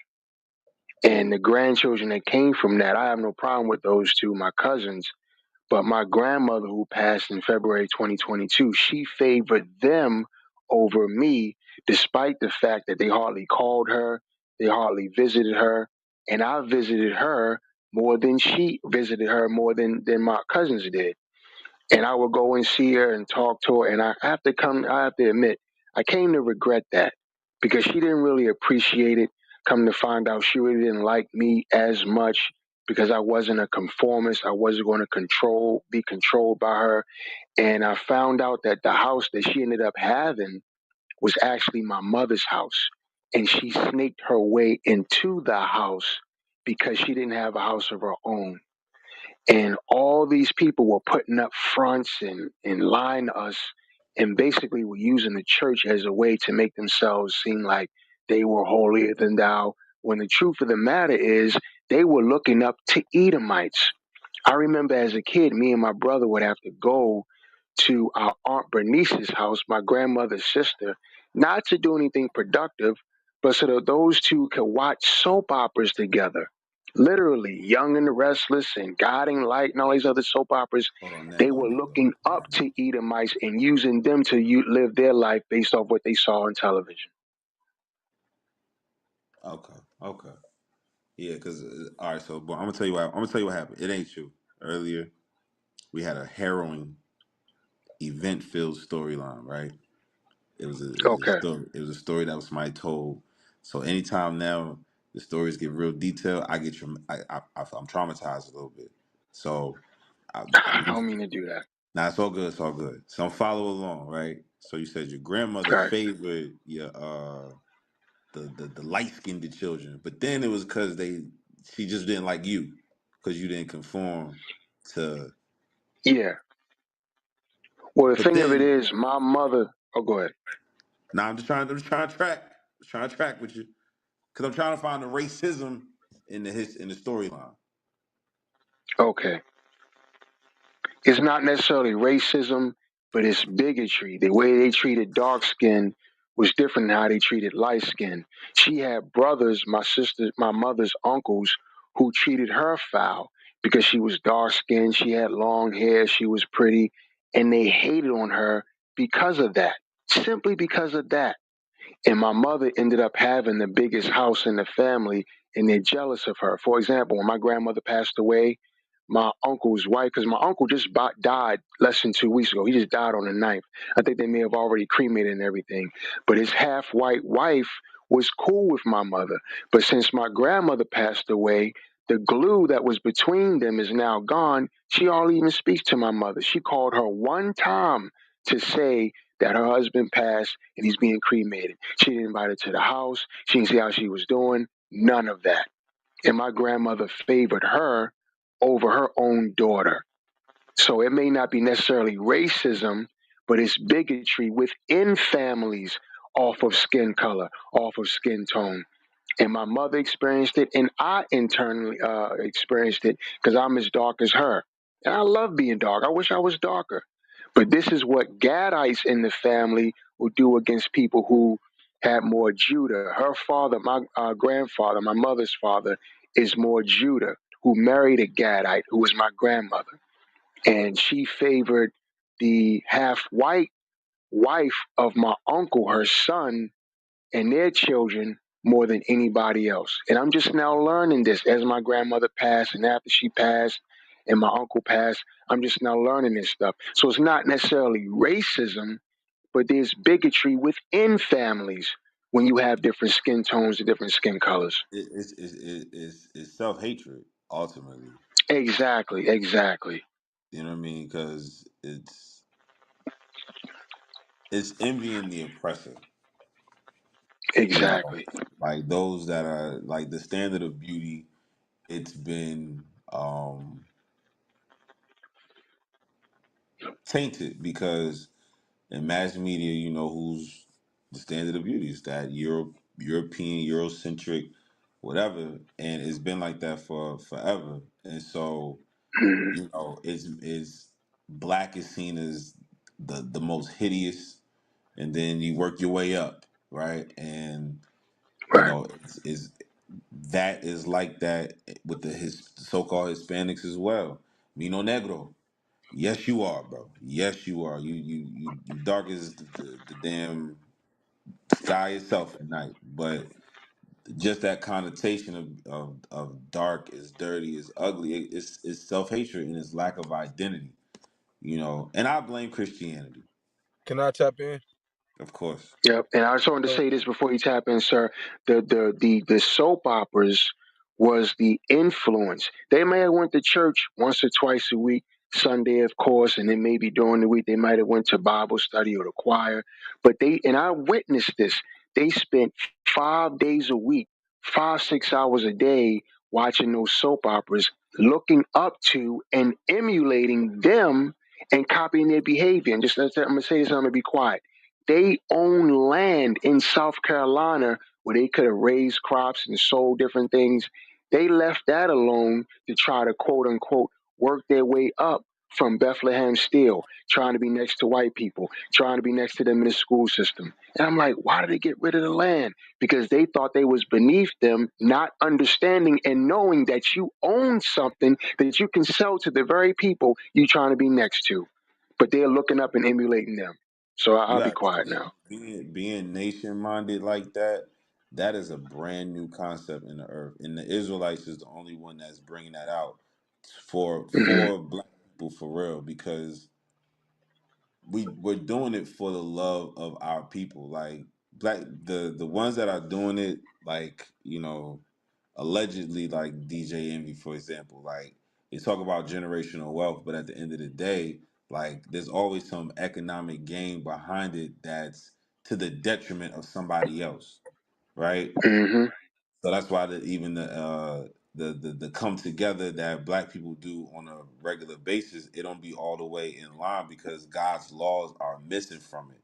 So being nation minded, like keeping an inheritance like land in the family so we could build on it and pass it down and spread to the because there's already separatism and colorism and self Hmm. hatred with family. And the only and I like I said, I blame Christianity because white man Jesus is the source of why the young and the restless and days of our lives have such a hold on our older generation because they go to church and worship a white Jesus and then go home and be entertained by white people. You know what I'm saying? So when Exactly. it's time to cut the TV off and look at your own family, it's like you niggas make me sick. so let me Hmm. tap with you, big brother, and Come on, God big Ali. Can me and God, the brother build? Can we finish building? Jesus. You know what I'm saying? Hold on, bro. So yeah. Nando, appreciate you. You know what I'm saying? Yes, sir. Yes, sir. Just wanted to, give my perspective on the topic. Excellent topic. Just wanted to give you my perspective on what I've experienced in my family, in my life. Yes, sir. All praise, all praise. All right. Yes, all praise. Agape, what you got? Better be interested too. It better be earth shattering on point. I'm just playing with you, bro. What you got? all right, dang, bro. All right, nah. Can you read the scripture for me, big brother? Explain why you want to call. First, answer the topic of the room, and then we can go. You know, what I'm saying we get into it. All right. Yes, black people are racist. Black people are the most racist people on the planet. Hold it now. you gotta make that make sense for you, boy. In what manners? And the concept of what black means. We speak English. And because we speak English, we have to hold ourselves accountable for the words that we use in English. The word black has definitions. The word white has definitions. Both words mean something. When you look in the Bible, you see certain things. And I wanted you to bring a certain Bible verse out because I want you to kind of bring some light to the room real quick, big brother. And it's a lot Okay. of it's a lot of people that don't know this. You know what I'm saying? Well, So we going to get there, but I got to kind of unpack what you said, because it's like you dropped two large suitcases on the ground and was like, we got to unpack that now. You I said feel that. black people are the most racist on the planet because the word black and the word white, they got meanings to it, and then you just kind of like, woof, you know what I'm saying? Just kind of in a puff of smoke, just kind of faded to the back. I don't know how that correlate. I don't know how, because remember, did we call ourselves black or were we named that? Were we assigned that? Yeah, no, we were assigned that, but like for example, right? Okay, in help the me.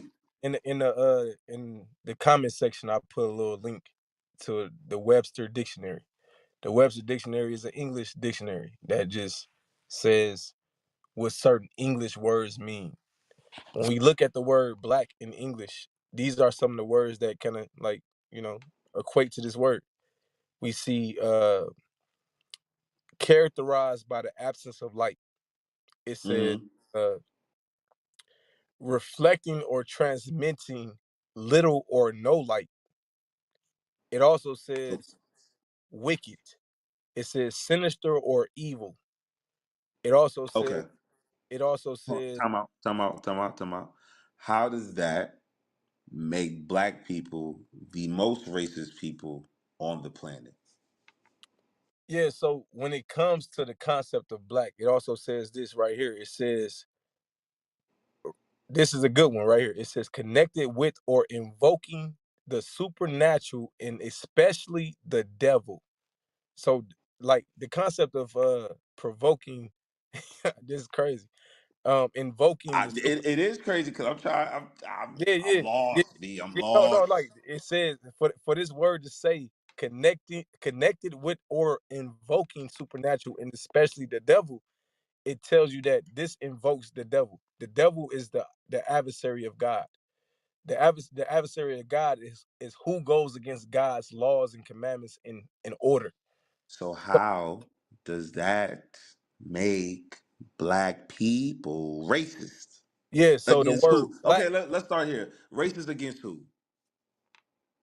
Hold on, bro. You throwing me off real quick. So the first. No. I'm saying which I'm repeating back. I'm reflecting.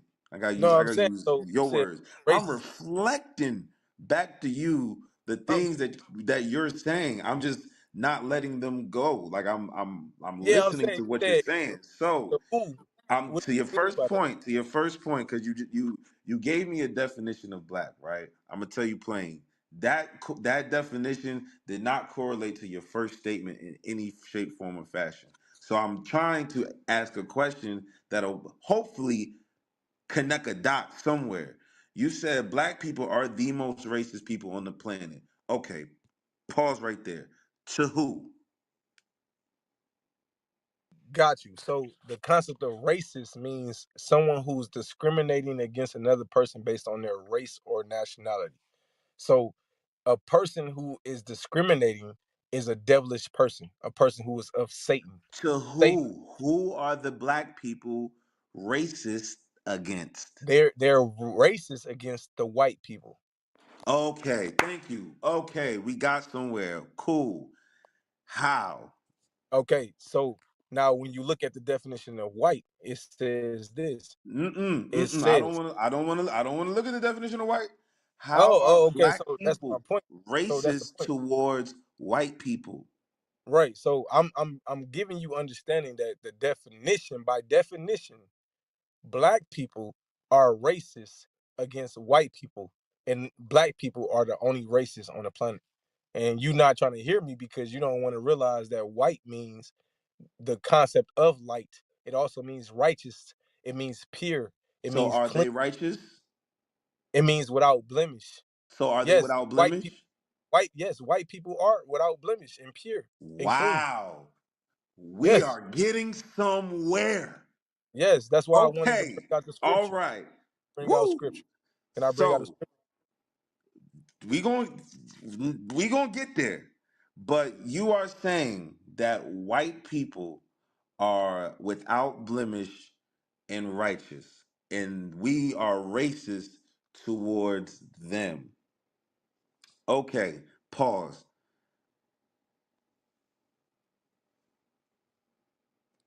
Are white people racist towards black people? No. Hmm. Hmm. Amazing. Okay. So, how do you describe slavery? Well, slavery, according to the scriptures, is when. No, no, no, no, no, no, no, no. Because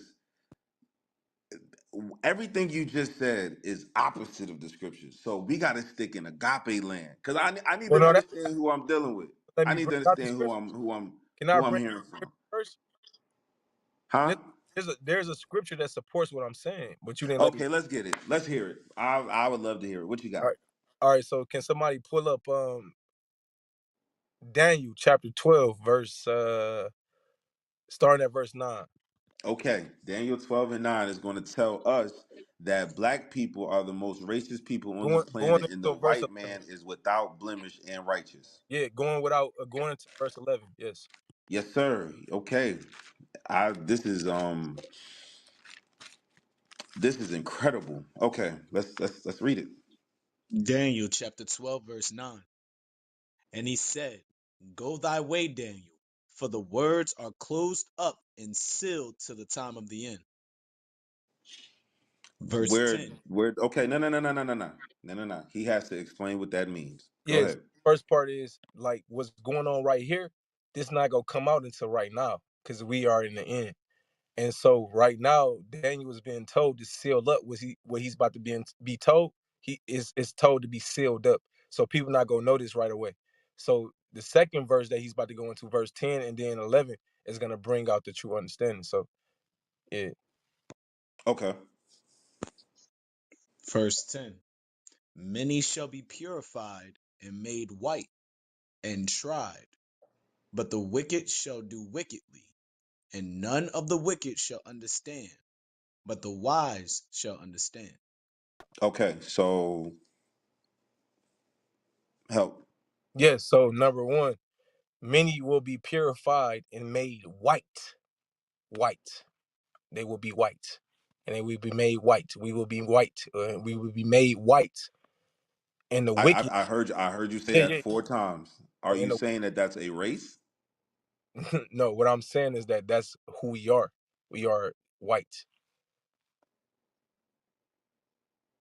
and many and the wicked shall do wickedly, but the wise shall No, no, understand. no, no, no, no, no, no, Yeah, no, so no, the no, wise no, shall no, no, understand. no, no, no, no, no. Agape, agape, agape. Go ahead, no, go ahead, do what you gonna do, bro. Because we're talking about so out, and I'm gonna say so-called black people because that's not our nationality, and so-called white people. Okay, in this verse right here, you're saying that it says "and made white" is talking about a group or race of people.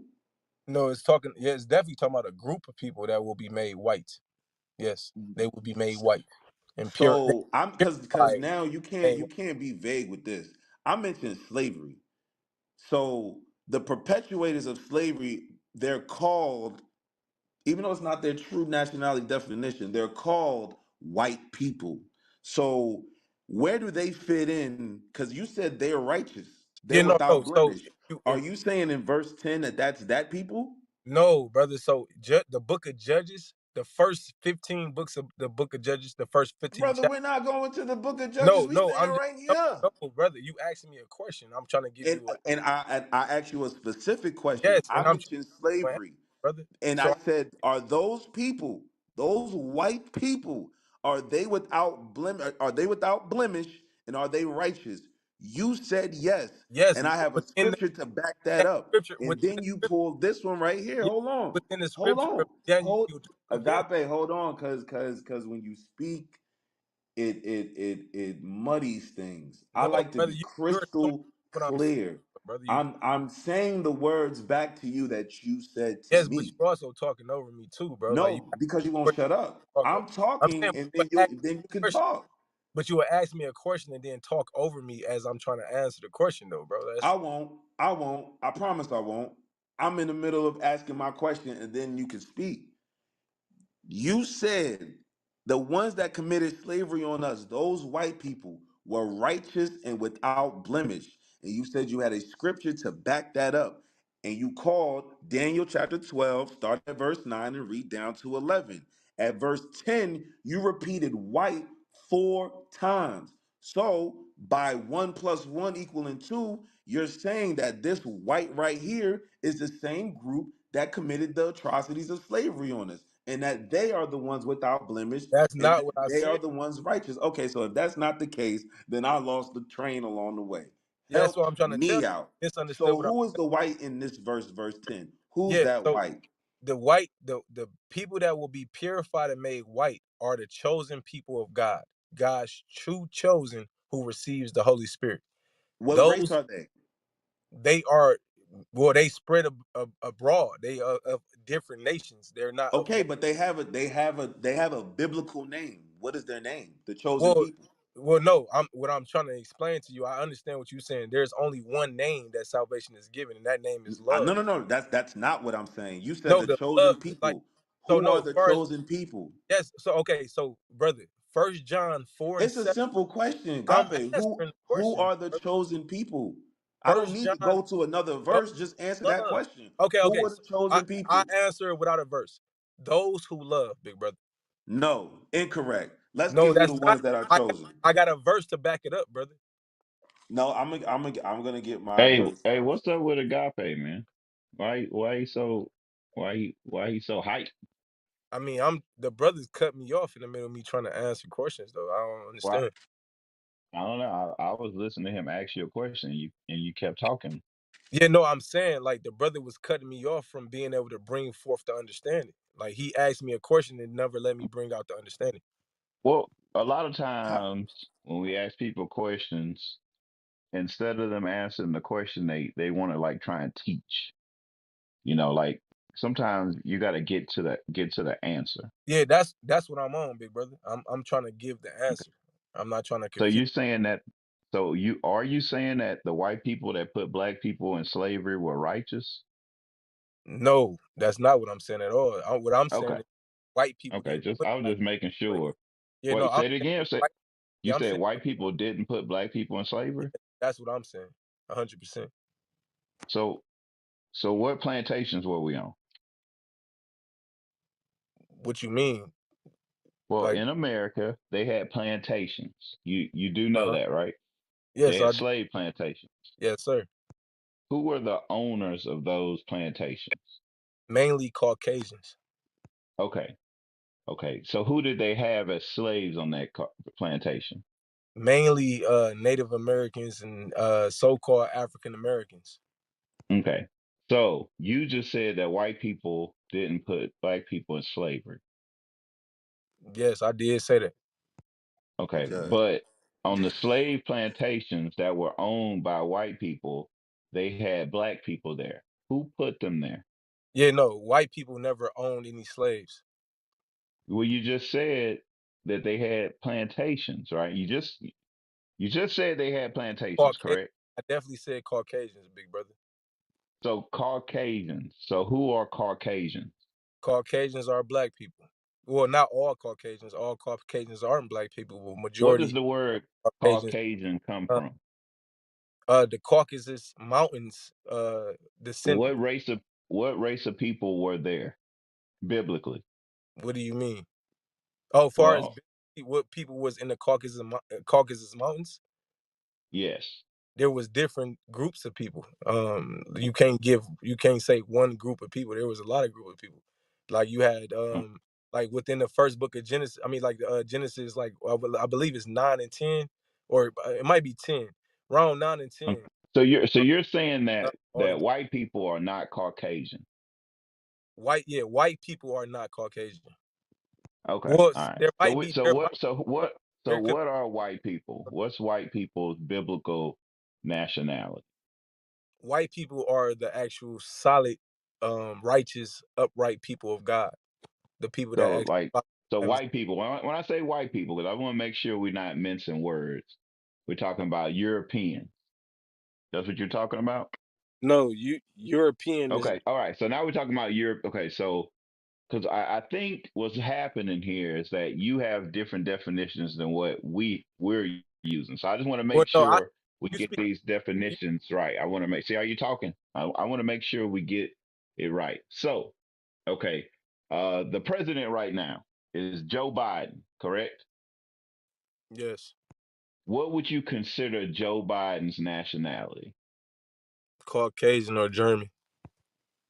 Okay. So what colors? Because you said black people were Caucasian. No, I just said that there are some Caucasian people. You definitely Majority, said that ma- black people were Caucasian. Definitely. majority of the Caucasian people during a certain time period were black people. Yes. Okay, so we're talking about right. Okay, so during the time period where black with the transatlantic slave trade happened, right? Uh, the Pope, matter of fact, the Pope that signed the papal bull that okayed slavery, Portuguese and things like that, that okayed it, right? Uh, that was a what was his nationality? I just want to make sure Yeah, we were I would say yeah, because around if we keep going way European. backwards, Yeah, everybody was European. black at the beginning. Because everybody was black at the beginning. In the Book of Genesis, everybody was black. So I just want to make sure because when we get to a point, I want to know where we at, right? So with the dumb diverses and the papal bull during the 1400s, right? Those people, right? The popes and stuff like that at that time, what was their nationality?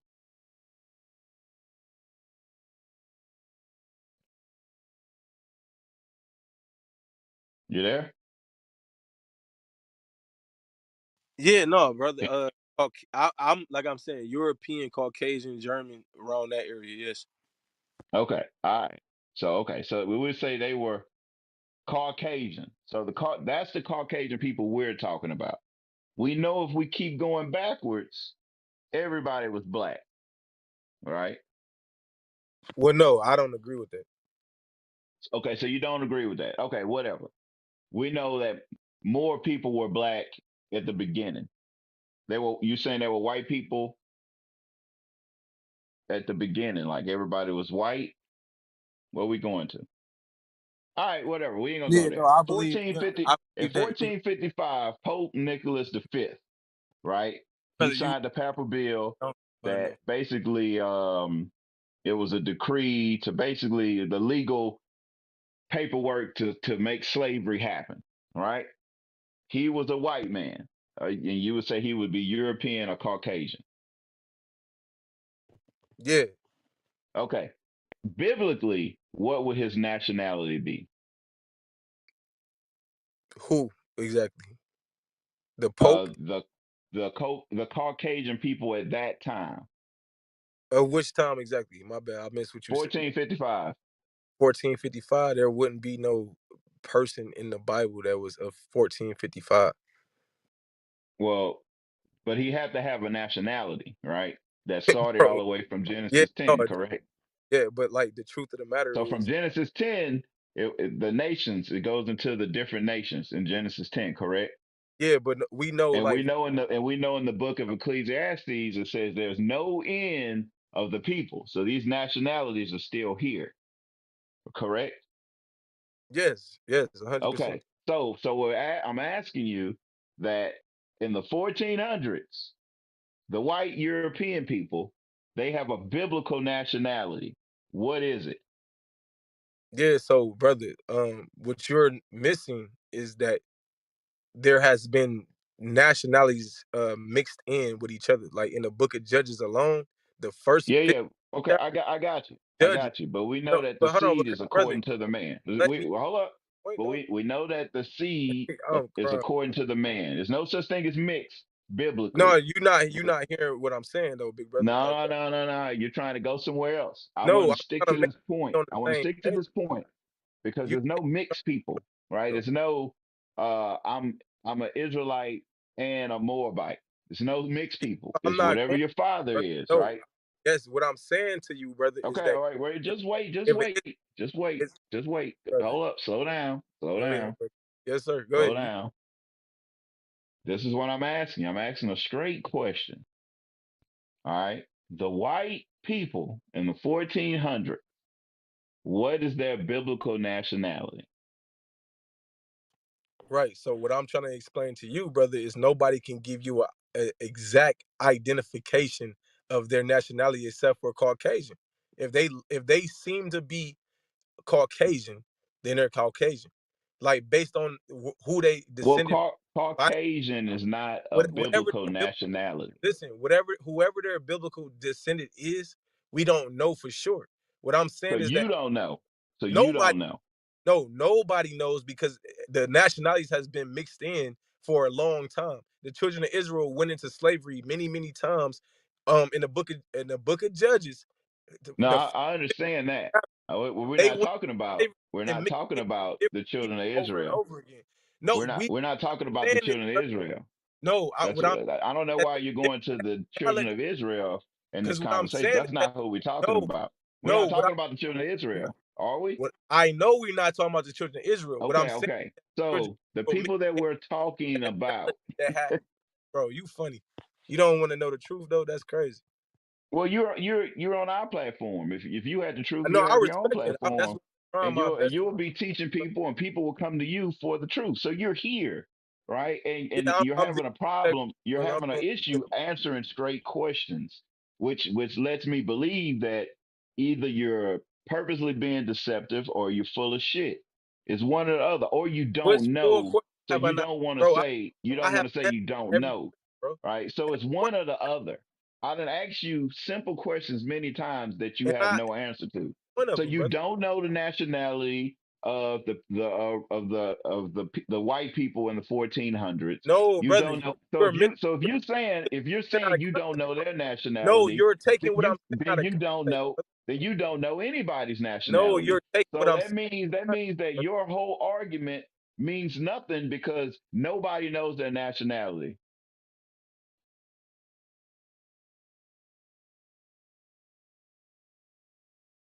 If I say to you, big brother, and this respectfully, like if I say to you, like the white people, You no, just no, said no, nobody no, knows their no, respectfully, no. If I nationality. say no, no, It's I'm been a saying if lot of I say mixing, according that's to not what I'm you. saying. No, no, It's Judge. been What a I'm lot of saying is that, mixing, brother according Judge. to you. There's no wait. According to you, there's been a lot of mixing, and nobody knows their nationality. Did No, you brother, just say? listen to what I'm saying to you, brother.